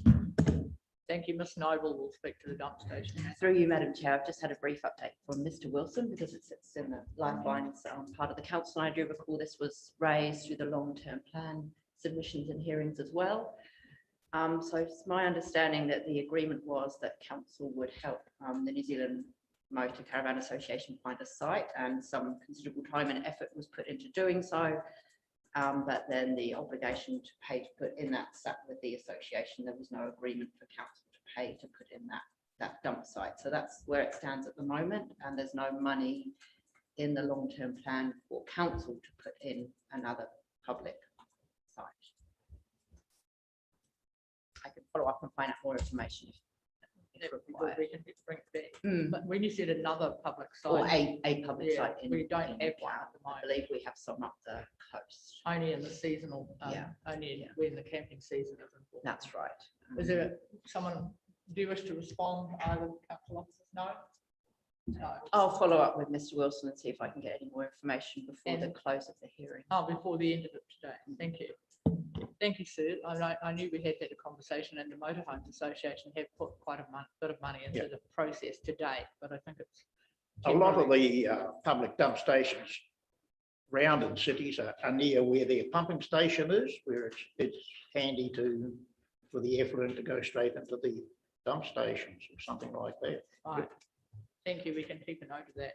Thank And you. with respect to monitoring, I just want to reinforce what Mr. Gilmore said. That's the whole purpose for everyone's benefit of renewing this bylaw, which we didn't have in place for last summer, so that the council officers do have some legislation, a council bylaw that can be monitored. And so that is the whole point of this process, which we expect it to be in time for this coming summer season. Oh, that's good. Yeah, whereas there has been a hiatus, and we are aware of that. While there was some monitoring in some locations, it wasn't able to be across the district as a whole. Thank you. So thank you very much for coming. Is Mr. DeWalt? Oh, good afternoon. Morning, Mr. DeWalt, if you'd like to come forward. Thank you. Thank you. Mr. DeWalt's submission is number 110, 110. Thank you. Just one moment while we find it. I've got some handouts as well. We don't have that yet, so just wait till we get it They before come you here. start speaking, please. Thank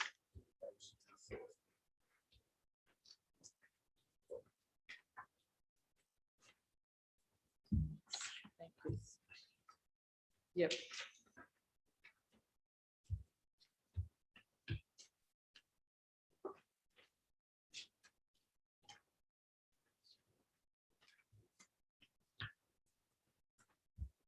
Thank you very much. We look forward to hearing your, Ms. Con will start the process for you.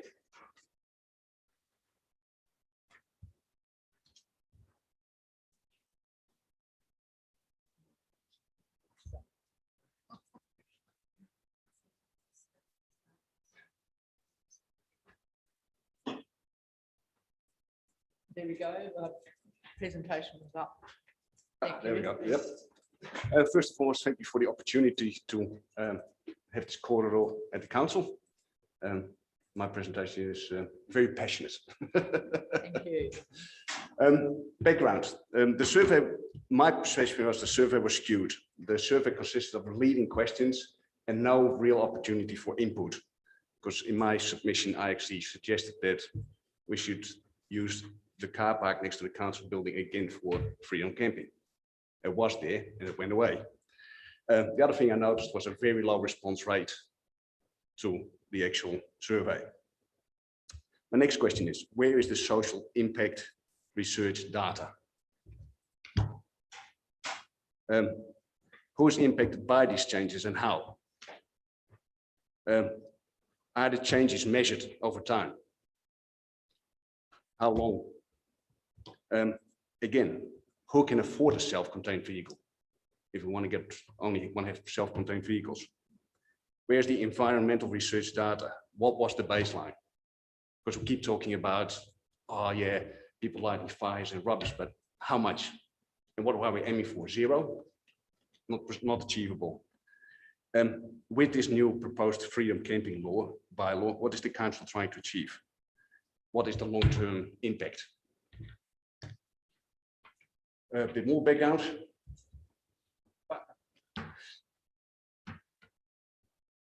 Where do I point it? All right.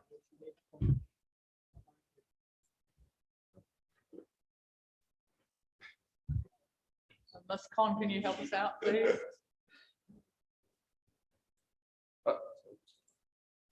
Okay, what's the economic impact? Was business consulted?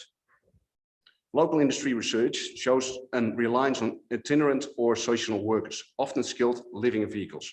They maintain farms, plant, prune, harvest, labor. They provide tourism and volunteer services. Backpackers bring qualifications, high skill sets and motivation to work. How does the council propose to fill the void when these workers are excluded from our region? Lifestyle, impact on lifestyle. Who in this room has been freedom camping in a tent, a non-self-contained vehicle? Raise your hand. Don't have to, but yeah, exactly. Why change the quintessential affordable Kiwi holiday? Hopping in a car, pull up somewhere for a play, a swim, a rest. Is this a plan by some to ban freedom camping for all? Very Orwellian. How many of us here can afford a self-contained vehicle that needs to be electrified in 9 years' time? My suggestion would be invest in more services like restrooms, rubbish collection, make people feel welcome to this area. Food for thought. Now we're getting controversial. I believe that the proposed freedom camping bylaw is elitist. If you can afford a self-contained vehicle, Gisborne District Council welcomes you. If not, don't bother. The proposed summer camping bylaw discriminates. It makes unjustified distinctions between humans based on whether they can afford a self-contained vehicle or not. Racist. It further marginalizes a group of people who are already marginalized. We're talking people that are homeless. What holiday options are left for those on low incomes without camping? And this is a paragraph from the new freedom camping bylaw. 4.3. There are issues surrounding the freedom camping, such as the homeless and itinerant or seasonal workers living in vehicles, which are beyond the scope of a freedom camping bylaw to address. These issues have wider economic and social origins. And while the Freedom Camping Act 2011 contributes to these issues, the Freedom Camping Bylaw is not capable nor suitable mechanism for managing them. So why introduce a new bylaw when you acknowledge that can't even deal with the issues under the existing law? Homelessness. We need to acknowledge some people's cars are their homes.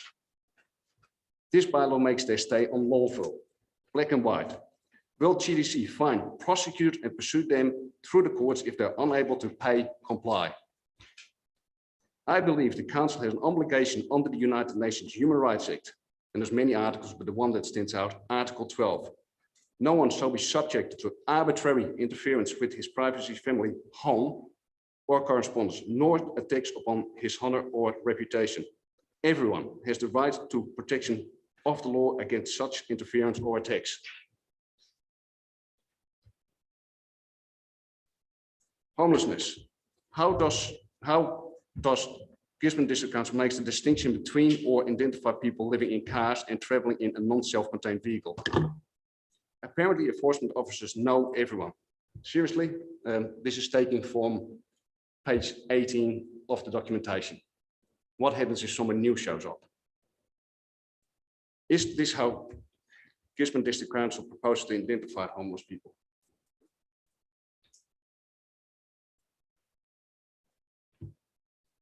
My plea today is vote against the Freedom Camping Bylaw, an ill-conservative bylaw.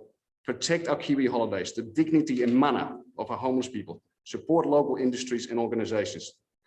Protect Gisborne District Council, its staff and council and our rates from potential litigation. Stop elitism, discrimination, and racism. Be a champion for human rights and ratepayers. Vote no. But to end it all off, are we wasting our time here? Consultation after decision. This is taken from the bylaw, and this is what it says. This document, commencement and application. This bylaw and this is literally come into force on the 30th of June 2021. So has the decision already been made? So why is it there then? That is information that is provided to all the submitters. And once the panel hears this, the council has agreed to create a bylaw. A bylaw cannot manage homelessness, and it's not intended to manage homelessness.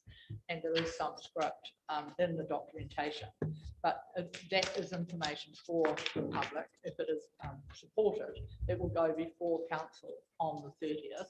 We only make a recommendation to council, and council then adopt a bylaw as the council process if they are comfortable with it, and then it becomes effective. That date can be changed. A decision has not been made, but you've given us a lot of comprehensive information. What I'd really be interested in is, was that information part of your original submission, or did you just submit briefly on homelessness? Part of this was in my original submission. No, because I mean, we have a summary. We can seek all of the submissions, obviously, but we are provided with a summary, and the summary you have for your submission particularly pertains to the Marina car park and what does Gisborne District Council propose to do for the people that are there. Whereas today, and you've every right to, and I appreciate that you've given us a lot more material. So some of that has not been in front of us yet, but we will have a conversation about it. And I'll invite my colleagues to ask questions, and then we'll invite council officers to respond. Do you have some questions, Mr. Yeah, thank you for your presentation. Do you have any examples from other councils how they manage their homelessness? And I mean, as part of our bylaw is that there are facilities for itinerary workers and the homeless, but they're just not under this bylaw. But I just would like to know if you have any examples of how other councils manage that situation.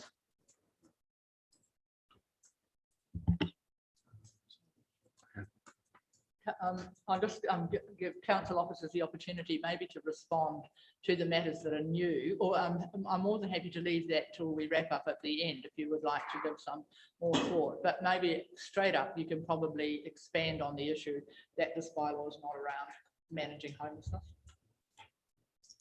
Thank you. Through the chair, yes. I think that this is ground that we've tried to cover as well as we can, and I think the important point with regards to management of homelessness is that this bylaw does not do it. Plain and simple. There are homeless people living in Gisborne, and their situation is difficult and tenuous. And council officers have always been and remain sensitive to that. I think it's important to acknowledge that this bylaw we're proposing this is a review of an existing bylaw. This is not, and what we're doing in the central city is not radical or different. We already have a prohibition in the CBD on non-self-contained vehicles outside the designated areas of Clytie and so on. So this is not a huge departure from where we are right now with regards to the city and with homeless people. There's a lot to respond to in here, and I'm not sure how we'll go about that in a constructive way. So I'm not asking to respond to all of it straight up. Thank you very much. I'm just making the point that, reiterating the point that the bylaw is not specifically around homelessness, and we hear your sympathy and support for that. It is I think you were in the room when I explained to the previous submitter, it's much more so that we have a bylaw in place for this coming season, that we can manage our freedom camping and our summer camping areas across the district, which without a bylaw, council officers have no legislation to enforce some control in some of our freedom camping areas, which is both to protect the environment and to manage. I would encourage you to actually come to council at a regular council meeting and submit on the issue of homelessness if you've got a real interest in that, because I do think it is an issue for our district, and it will need to be managed in a different part of the process, and it wouldn't hurt all of council officers to and council elected members to hear you raise those issues as you've raised today, and then maybe get a better response from people for whom that is part of their portfolio, if you like, whereas it's outside of the role of this bylaw. So can we leave that with you for the moment? Yep. And council officers will have some comment when they wrap up before we make our final decision. So have you anything further you wish to say? No, that's it. Great. Thank you very much. Beautiful. Waltz for coming. Thanks for your time. Appreciate it. No, we appreciate your interest and the effort that you've taken to provide us with this material. Thank you. Thank you. And our next submitter is Mr. Bruce Jefford. Thank you very much, Bruce. And the submission is number 195.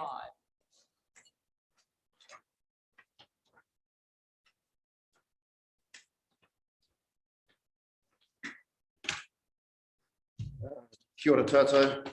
My name's Bruce Jefford. My concern relates primarily to the Tatapoti Puawa sort of area where there's a lot of freedom camping. I drive past it maybe once or twice a week. And I'm just concerned that I've sort of seen the standard of the whole system there getting worse in my view. And I'm concerned that it appears the ratepayers are going to be picking up more of the cost of what occurs there in the way of freedom camping. I think freedom campers should still pay for the privilege. I don't think the ratepayers should be picking up more of the cost of monitoring and enforcing the regulation there. I think there've been some, the new bylaw, I'm really asking a question now, but I think the new bylaw sort of creates a change around the rubbish collection. Is that right? Or the cost of the rubbish collection? Can someone answer that? Through the chair, the cost of rubber collection, the change there is there's no permit revenue. So that subsidises a small portion of the cost of facilitating the activity. But there's no change to how we collect rubbish or when we collect it. And that cost is still largely borne by the ratepayer. But there's no permit revenue coming in now, is there, from now on? No. 4 or 5 years ago, Meng Foon, the mayor at the time, told me that, what he told us at a meeting at Tolaga Bay, that all that camping ran at a loss of about $70,000. And I just think sort of the way it seems to have expanded and gone into sort of more areas there, I just hate to think of the cost. Has the council got any idea what the last 12 months, what the cost of sort of running the whole system there was in terms of collecting rubbish and relative to permit revenue and things like that? Through the chair, accurate figures for the last 12 months are not available, but we're looking at a fairly, the cost to council were around $230,000 per year to facilitate the camping activity across the region, with a permit revenue of between 35 and I think as high as $49,000 depending on the season. We do not have final figures yet in for 2021. It seems like a lot of money to me. I just think, it's some of the most pristine coastline in the world. And I understand that, freedom camping regulation around the country provides for people to be able to camp there, as freedom campers, but I just don't think that things should run at a huge loss. They're pretty exceptional camping sites. I'm concerned also about some of the erosion to some of the areas. Where people they seem to be there for months at a time. They've got sort of permanent tracks up and down to the beach areas. I mean, some of the erosion, the natural sea systems is a big enough worry, but people adding to it concerns me. Also concerned about, I guess, the enforcement of the whole thing. I mean, there's quite a few areas there where there seem to be semi-permanent structures. I see all these wooden pallets erected between different caravans, and I just think that it's not tourism in any sense of the word. I mean, to me, it just looks, it's a bloody mess that needs tidying up. I think probably a fair percentage of people, toe the line and are reasonably good with their rubbish and things, but at the end of the season, I see some pretty messy situations going on. I see people that I'm not sure in that particular case when at what date they can't be camping there, but some of them seem to stay there for, into April and May and things.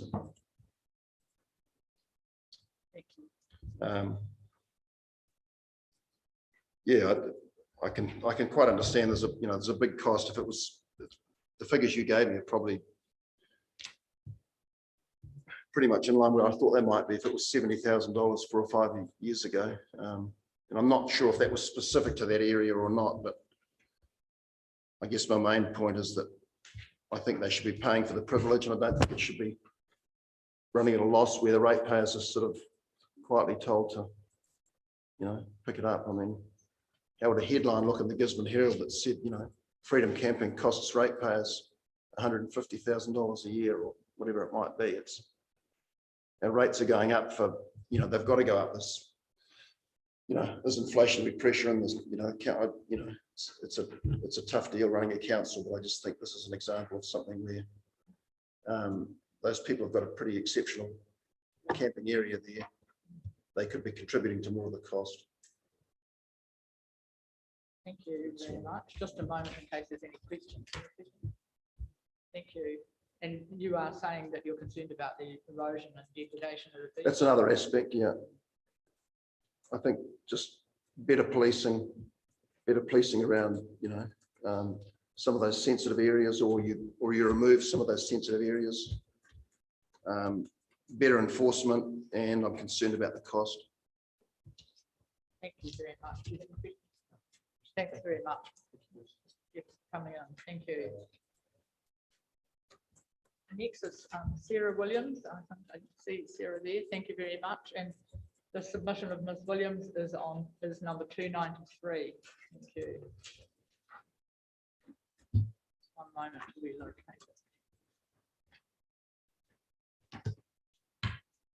Thank you. Thanks very much for coming. Appreciate it. Thank you. Good morning. My name is Sarah Williams. My husband Paul and I farm at Turihau Angus. We're the 5th generation on the farm. We have 3 boys and we plan to be there for many, many more generations. I'm an environmental scientist and a former council water resources officer. We are so passionate about the Turihau Bay, its beach, berms. Yes, its beach, its berms, and the sea itself. Over the past 5 years, we've planted 15,000 trees along the riparian margin of the Turihau stream with the view of the water quality of the bay. It's only 20 minutes from Gisborne and it's used heavily by day trippers, fishing, family gatherings, kids, including our 3 boys who spend hours there. It's a really special place. It has blue penguins, seals, and a rich marine life that comes down from the Marine Reserve. We really value freedom camping in Turihau Bay. There's a really special buzz around the holiday time and recognise the families that have camped in the bay for generations and their right to be there. We will be directly affected by the proposal.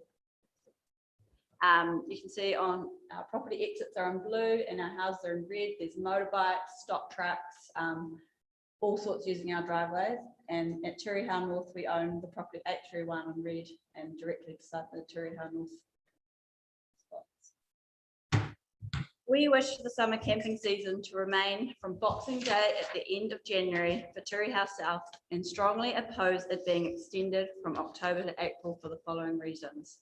We have a lack of faith in council funding, monitoring and enforcement over the extended season. The level of impact of camping on our operation and lives has been due to the 10% of campers that do not respect the freedom to camp there, and combined with this, whereby monitoring and rubbish pickup have not been regular. Over last summer, we had modern caravan parked at the end of our driveway at Turihau South, whereby they were burning rubbish on the berms, and this was for 6 months. Further, my kids and I were horrified when walking to the beach over New Year's to find feces and toilet paper littering the bottom of our driveway.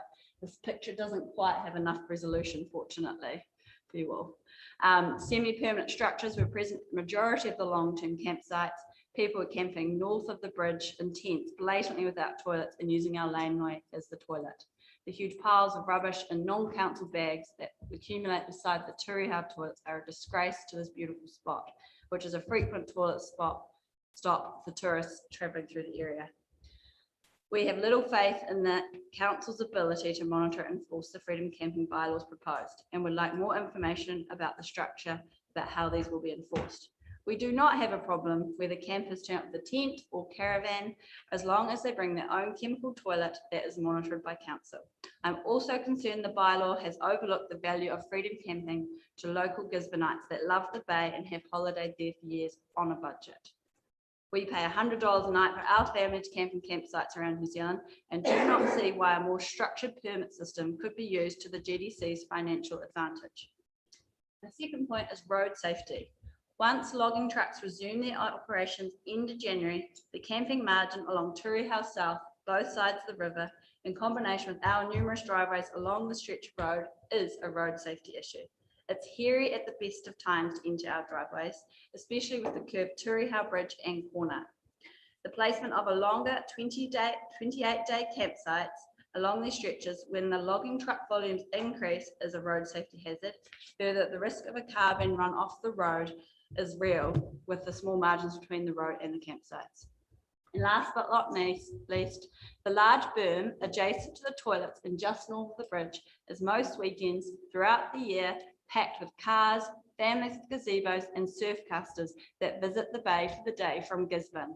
This change of space outside of January to one of restricted summer camping would be a real detriment to the wider Gisborne community that love to pull up here. So overall, we would support Turihau South being a restricted seasonal camping area for the status quo time of January, and don't believe that the shorter period would create any inconvenience to council streamlining, having to monitor longer term campers for a lesser time. We live and work in the bay every day. We would support the remaining time between daylight savings as a restricted area given council monitoring. Turihau North. We believe that the entire Turihau North area should be closed to restricted summer camping and become a prohibited area. The entire length of June is experiencing severe erosion, which is being exacerbated by the rock wall to the north and further worsened by campers traversing the area. We do not see how the remaining area suggested to be retained as summer camping site is any less of a risk for a road accident should a car runoff occur. This site should be preserved and we would support it being restored as a coastal reserve area. My children and Toby's 2 boys, so the 5 boys that will one day farm at Turihau and Pahitia Station. They are passionate about blue penguin at the moment. They're studying at school, so it'll be a perfect spot to put some nesting boxes for them. We believe that there is sufficient space available at Puawa for summer camping. Thank you for your time.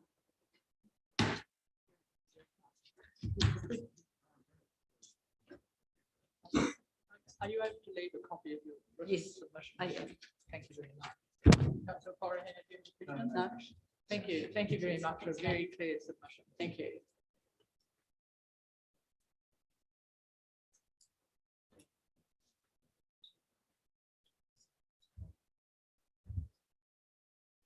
Thank you. Is Mr. Dan Confell is in the room, I believe. Thank you, sir.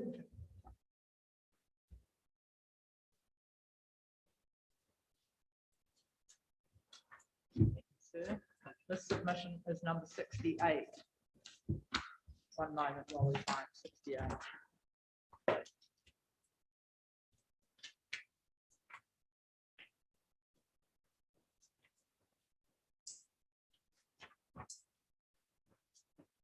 Thank you. With you. Hi, good morning. I'll try to be brief. So my name's Dan Kornfeld. I know I don't have a Kiwi accent. We've been in Gisborne for almost 6 years. I hope that through our involvement in our kids' schools and community events, and I work at the hospital, that this will be viewed as someone who lives in Gisborne and not just as a foreigner who's here for a short period of time. It's our intent to have our kids go to school here and stay here, and we really love the area and love the fact that it's remote and rural and different from the big cities in New Zealand.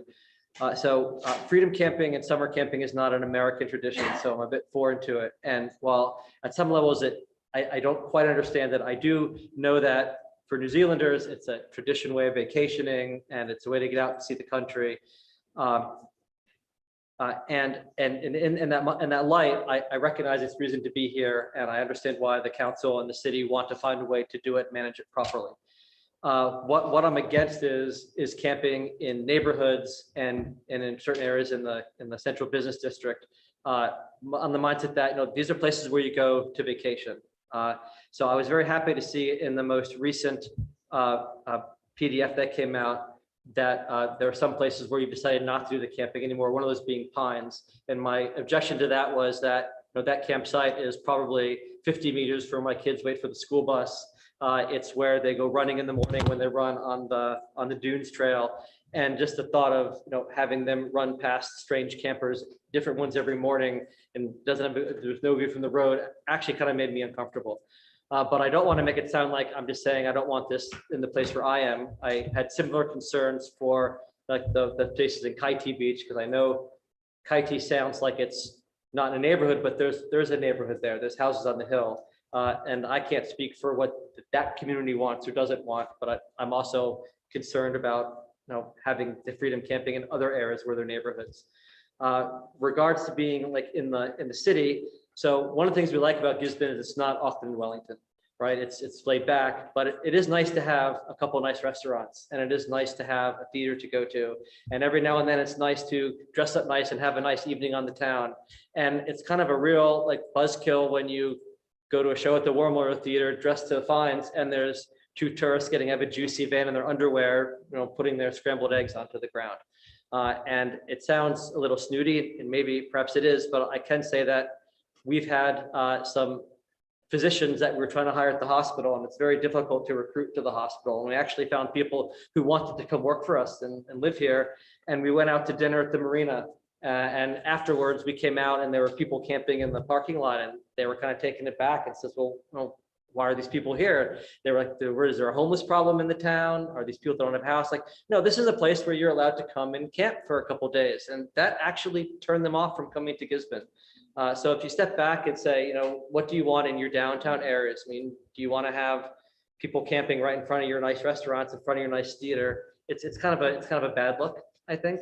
And when we want to have an image that we're a progressive town, a growing town, we want to attract some nice things here, I think that can kind of get in the way. But my main concern is not having the freedom camping in our parks. What my other concern is that in reading the proposal, I don't see a lot on how enforcement's going to be funded. And the real issue that bugs me currently is not so much where the freedom camping is or the summer camping is, but it's the lack of enforcement where those things aren't allowed. And I somewhat understand that this proposal allows greater enforcement because things are being pulled into line with the National Act. But I don't see where the extra funding for the enforcement is going to be. So right now, I'm one of the early morning surfers in town. In summer, I'm up at 5:15, and then as it gets later, it goes to 5:30, 5:45, 6 o'clock, etc. But there's not a morning when I don't drive to northern Makaroa where there aren't cars hidden under the Pahutakawa trees on the dunes in Makaroa with people camping there. Or I always try to pull in behind one of the trees, and I got to be careful because there's always a camper van behind the trees near the picnic tables in northern Makaroa. And I see people peeing in the woods. I see people coming out of the woods with toilet paper in their hands, pulling up their pants. And these are the places where we take our kids on the weekends to go play. And these are the places where all the people in town who aren't fortunate enough to live on the beach take the 5-minute day trip out to Makaroa, take the day trip out to the town beach. And then to have to deal with, the litter and the waste. And I'm not saying that all the campers leave a lot of trash. Even campers who are very responsible leave micro trash. So micro trash is you've picked up all your pizza boxes, but there's still a couple of crumbs on the ground. Or you've washed your pots and pans really well, but a couple small pieces of food that you're not going to go around and pick up every 1 millimeter piece of scrambled egg, but they're still on the ground. And that brings birds, and that brings rats, and that brings mice and trash, and so on and so forth. And these things all litter the places where we go for the day. And I could say that when I see people from town come in, it's great that everyone comes to the beach and they bring their kids and they picnic and they clean up and then they go back and the place is as pristine as it was when they came. So my main concern is that if we are going to have restricted areas, which we may or may not need, and that's above my level, then how we're going to enforce the camping in the areas where the camping has been prohibited, because that I think is the real detriment to the camping that we see. And that's kind of all I wrote down.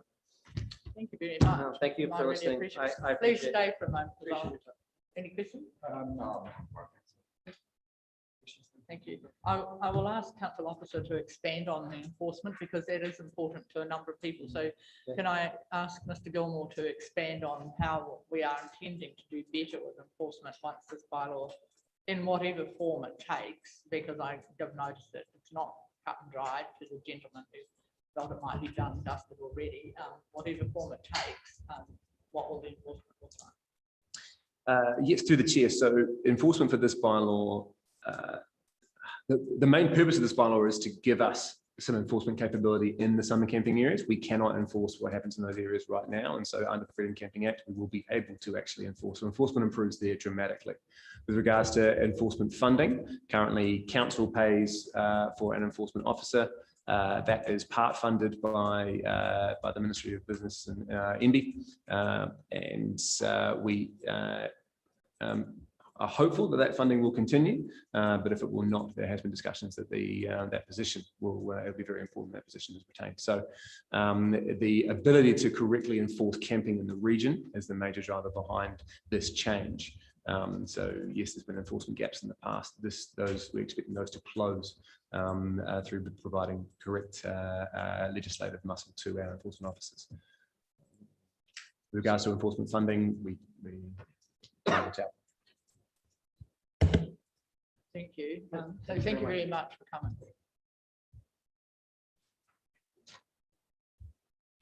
That concludes the number of submitters who are going to orally present to us today. There were 2 or 3 issues that council officers will seek some guidance on, and one of the issues particularly I think we'd like a formal response to after a period of adjournment is how the bylaw, the piece of legislation that was referred to by the 2 gentlemen that camped out at Turihau Point referred to the Bill of Rights. And can you just come back and tell us exactly how the legislation fits together, because the Bill of Rights has been referred to several times this morning. In particular in relation to 11.2c, and they referred to it a number of times in that particular submission. And 11.2a2 was a question in the submission with respect to the freedom potentially limiting camping at Northern Turihau. And can you just explain, for the benefit of anyone who returns after the adjournment and for the panel, how that legalises the ability for council to make those decisions?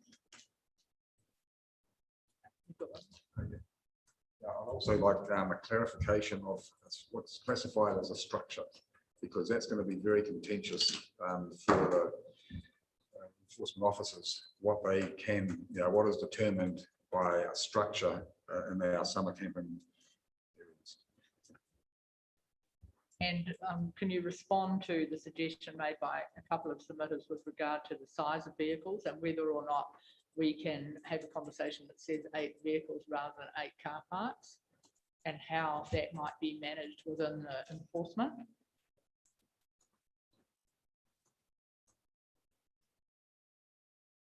Something confirming the matter of the limiting it, what Loisels, because I think while we've had people ask for it, we've also had people oppose it.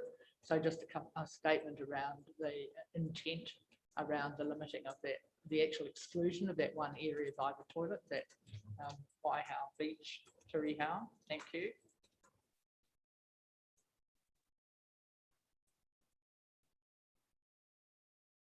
How long do you think that will take? We'll consider an adjournment for the length of time that will take you to come back with some responses.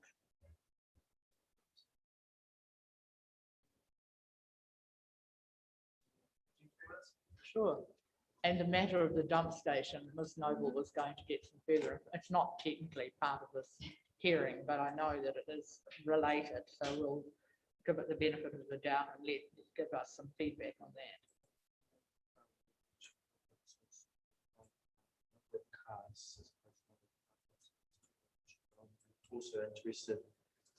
I'm also interested in a response back around car park provision as well. That was brought up by, I think it was Mr. Rick Stewart, around size, size, number, etc.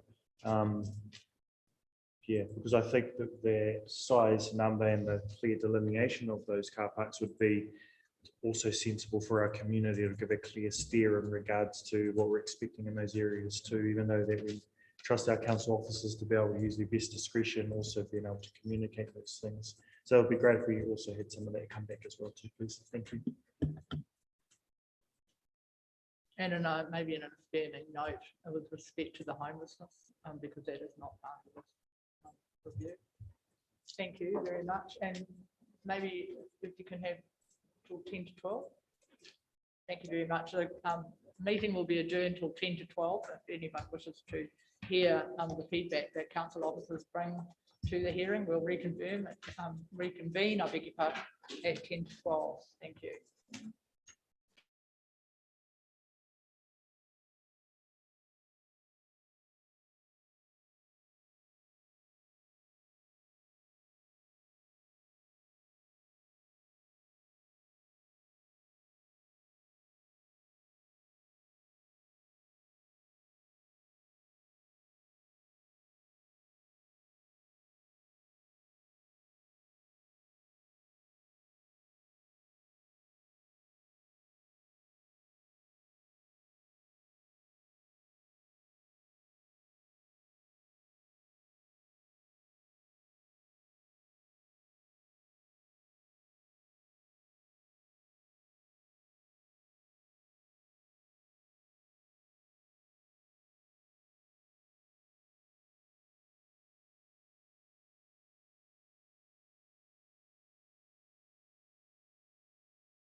resume the hearing if anyone's watching us from at home. And have you got some feedback for us on the matter of the, particularly let's look at the matter of the Human Rights Act with respect to the, how they sit together. I mean, we know you can do it, but we just like it. Absolutely, Thank you. absolutely. So through the chair, in the reports, this is basically paragraph 45. We go into it in some detail on page 20 of the agenda. The Bill of Rights Act protects human rights and fundamental freedoms of all people in New Zealand. It is considered that the draft bylaw is consistent with the Bill of Rights and does not give rise to any implications under them. The proposed changes are considered to be reasonable and not overly restrictive or impractical. That last sentence is probably the key piece there. Councils can do things like this if they are not, if they're considered to be reasonable, not overly restrictive and impractical. Our legal counsel, paragraph 45, our legal counsel reviewed this bylaw, considered the implications under the Bill of Human Rights and our requirements under a raft of acts and found it to hold true. So there were further questions around. We have submitters using that as a tool. Thank you. There were further questions around our ability under the Freedom Camping Act to make a bylaw of this nature. And once again, the legal position is that this bylaw is compliant with the Freedom Camping Act to the letter of the law.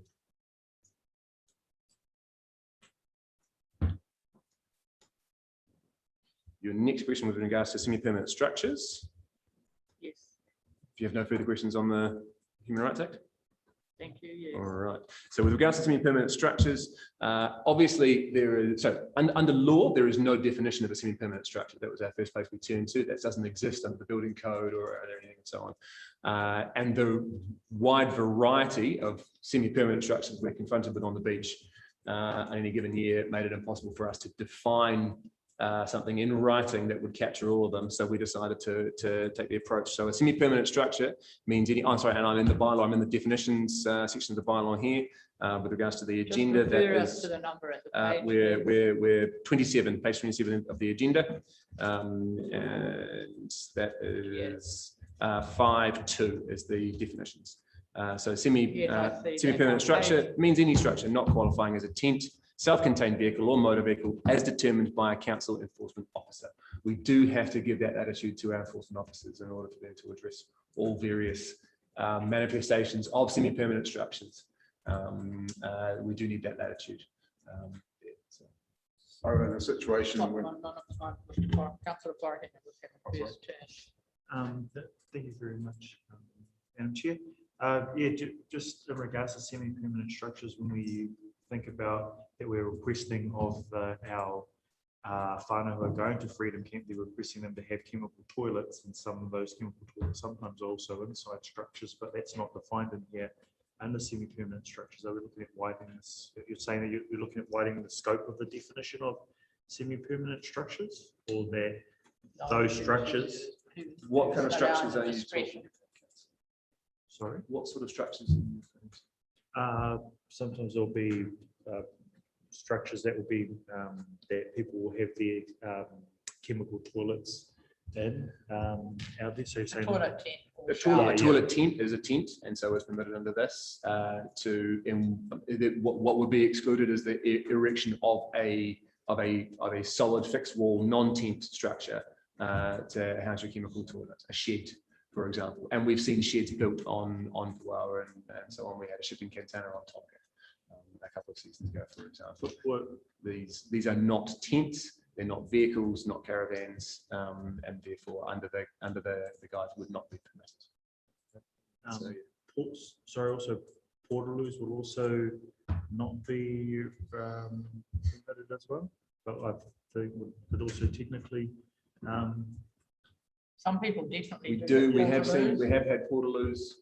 Portaloos not a tent. I think you might need to do some work on this. Portaloos, and I want to support Councillor Forrihinger with respect to last summer, there were definitely at least 2 small like garden sheds, but who are we to say that they don't have their toilet in that? I mean, I don't know what they have in that, but they're like small aluminium garden sheds, and they might lock their things in them over the week when they're not there and use them during the weekend, but there was definitely at least 2 sites that had those, and I don't think they are the semi-permanent structures that we're concerned about. The semi-permanent structures are those created out of flotsam and jetsam, I would suggest, that have been acquired to make that site. And one in particular is a whole lot of pallets, because people pick pallets up around the side of the road for next to nothing or nothing, and then use them to create structures. So I do think that we are going to have to be careful unless council officers given sufficient leeway to recognise that a structure that may contain a portaloo, may contain a toilet like a portaloo, is actually allowed for. I can see Ms. Montgomery's. So you could amend the definition to include portaloos. I would be reluctant to include shed structures, because the reason that you're looking at semi-permanent structures is not just amenity value, but also the damage to dunes. Absolutely. Whereas a portaloo is quite contained. So we could extend the definition to specifically not include a portaloo. But I would be quite concerned about including a shed that contained a toilet. Because a small shed can become a big shed in another couple of seasons.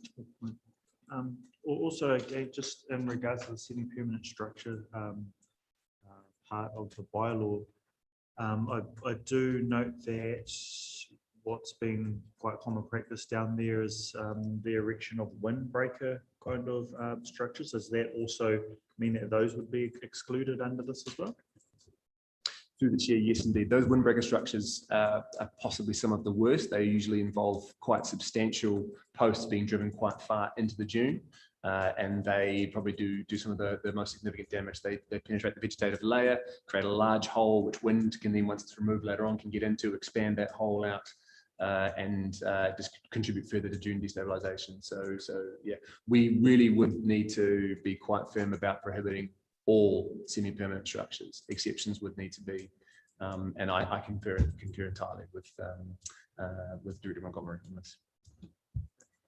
Thank you very much. So just to be clear about that, Ms. Montgomery, thank you. And I'm looking at page 27 where the definitions are.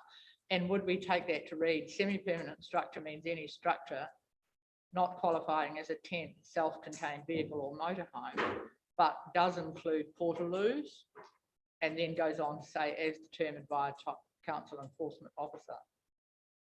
Because we need to be very specific, I think. We need to be clear about, because we have to write this up into something that can be interpreted. So can someone give me some feedback on that, please? Yes, indeed. That was a decision of the council. We would seek to have portaloos specifically stated if that was to be the exception created in the definition, with everything else remaining. Just note the definition to include portaloos. Yeah, portaloos, and we'll run any change to the definition past our legal team as well to be sure that we've got it tight enough.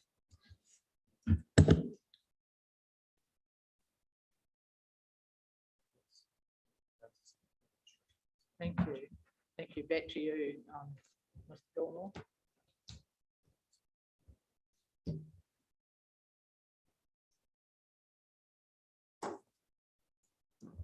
The next question was a statement around Waihao Bay. I would like to reiterate my, apologies, beach. I'd like to reiterate my statement earlier today that that area was identified very, very early on in the process, is that at the really height of the camping season, that is one of the most popular spots. And so there is very little room there. It's very difficult for large vehicles to turn around, and there is no space for day trippers. This small area that we have marked out will be easy to delineate from the rest of the campsite. We'll provide that turnaround area under most circumstances. It's certainly better than what we have now, and provide day tripper access. And that's the motivation behind this small provision. No, that's fine.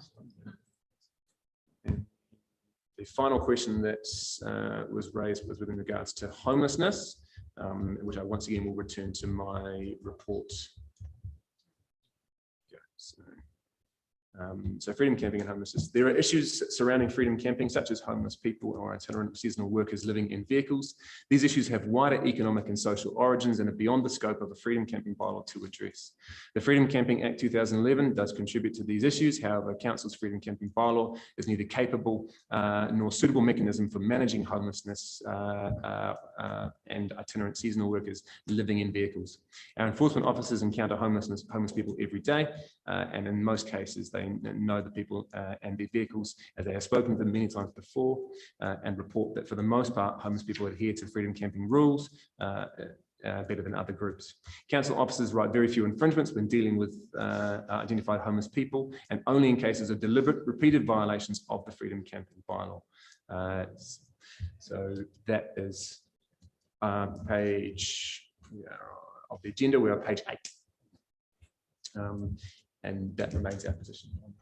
So my question to that is that does this bylaw enable our enforcement officer to adhere to the 3-day minimum stay? So if we've got homeless people staying at our freedom camping sites, and they're longer there than 3 days, does our bylaw enable our, because like what we're probably signaling is that, okay, well, say in Kaiti Beach, for instance, I'm very familiar with it, I live there, and I promoted it.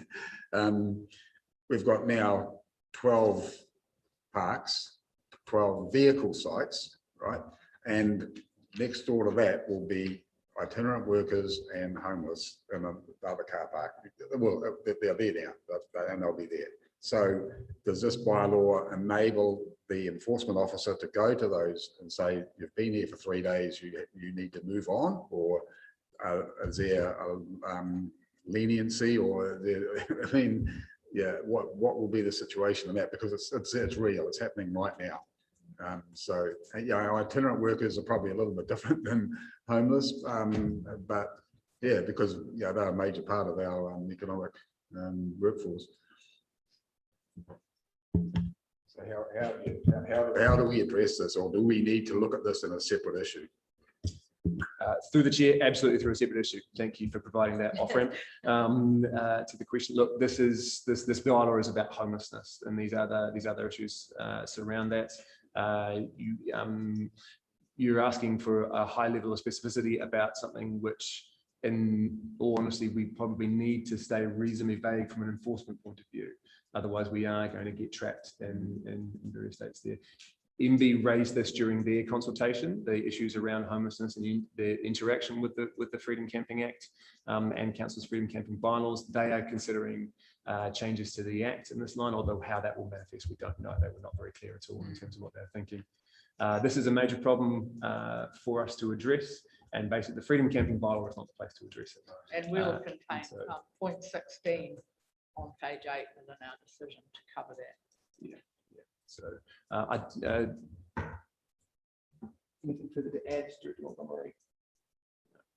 There was one other point that I didn't ask you to consider, and I'm not sure whether you, but Sorry, Madam Chair, there's actually one point we did ask you to consider, which was around the size of car parks.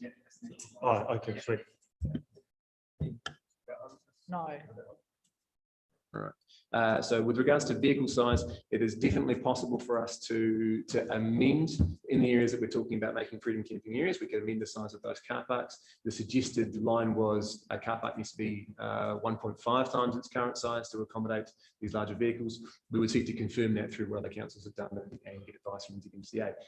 The other side of that is that we would, so say if we're going to have 6 parks in Midway, that would take up the space of 9 car parks. So we'll be losing car parks for other activities. There's a give and take that we're going to have to deal with.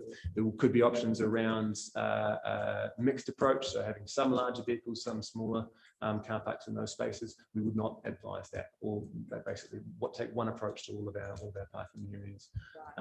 So we would certainly think that the delineating the car parks of an appropriate size, rather than just stipulating that the Midway Beach car park can have 6 or 8 freedom camping vehicles in it, is the better way to go. A delineated area that accommodates that's been right size for those vehicles is our preferred approach. And there's a designated time frame. You know, they've got to be gone by 8 a.m. in the morning. Or, there's significant enforcement issues around that 7 till 7 rule that we have put in place. Other regions have also recently abandoned that. They've just found it too hard to enforce. The 3-day max would continue, but freedom campers in general don't actually stay they sleep and move on, go do other things and come back in the evening. So, but yeah, it is from an enforcement point of view too hard. We must confirm for the benefit of the minute secretary, with respect to those car parks, it's particularly around freedom camping, because there's confusion and it's difficult to record when we collectively on this side of the table are talking about freedom camping, or when we're talking about summer camp. So we're talking about freedom camping for the size of the car This is freedom camping in the urban area in in a the full urban car area. park. Yes, I know, Yeah. but Once just we're in the so summer we can camping beaches, help Coral get it written up, because it is confusing. it is.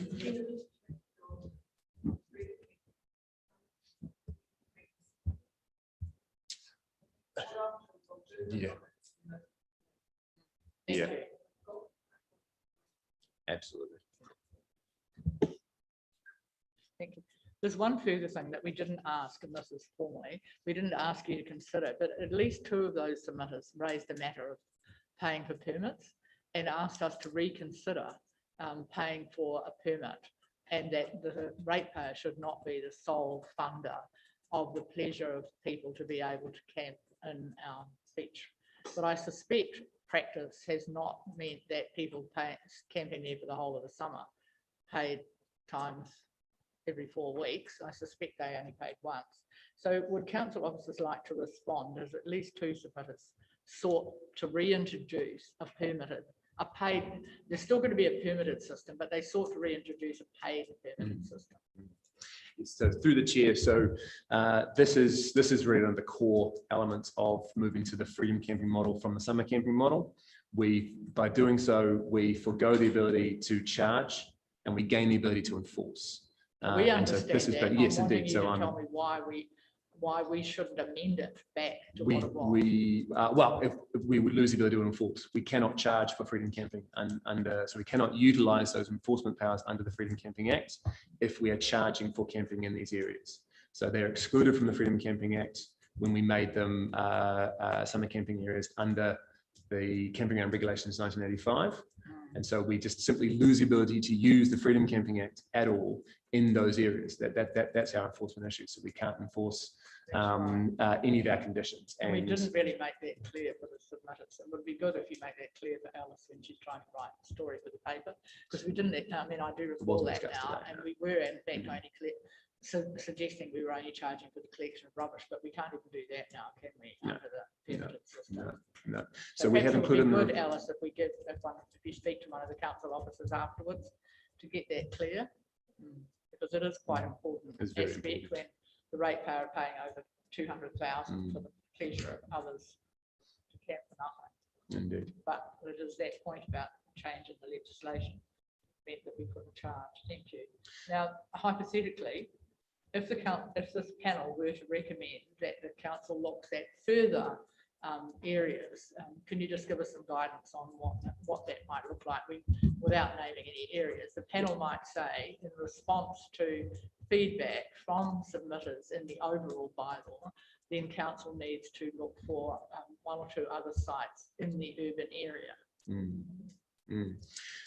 So expansion of the sites we've consulted upon. So we've discussed this very quickly with DIFN, and so under the consultation we've undertaken, expansion of the sites we've already consulted on, so more car parks in those areas, could be done without further consultation, within reason, if it's a reasonable expansion at reasonable increase.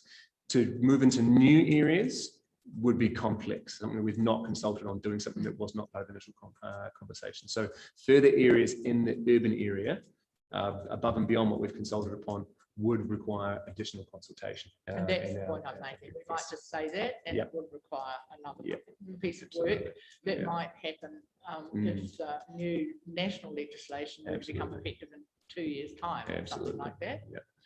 We've highlighted in the report that this bylaw does change things significantly in terms of how we approach camping in the region, and will likely need review in the not too distant future anyway. And there's going to be a change of legislation at the national level, which may also precipitate that. So all these things could be achieved at that point in the process. As long as the international borders remain closed, we don't expect to see the same volumes of camping that we did, freedom camping that we did previously. So there's good reason to think that we're right-sizing this for now.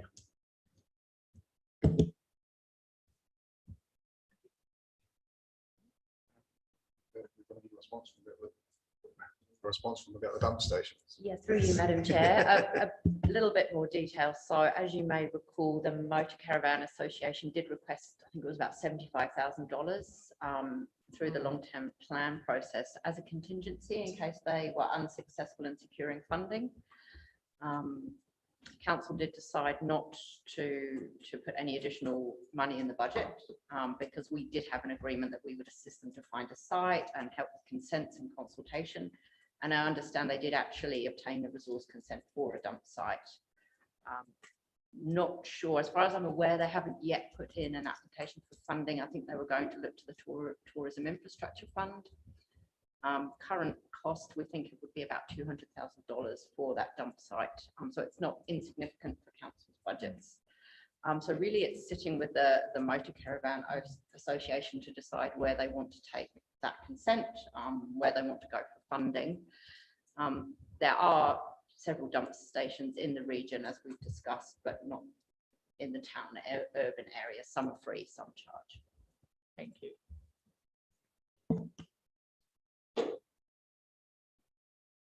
I have nothing further to ask council officers. Is there anything you think we've overlooked? Then I'll declare the hearing closed and we will write up our decision and thank council officers and those who joined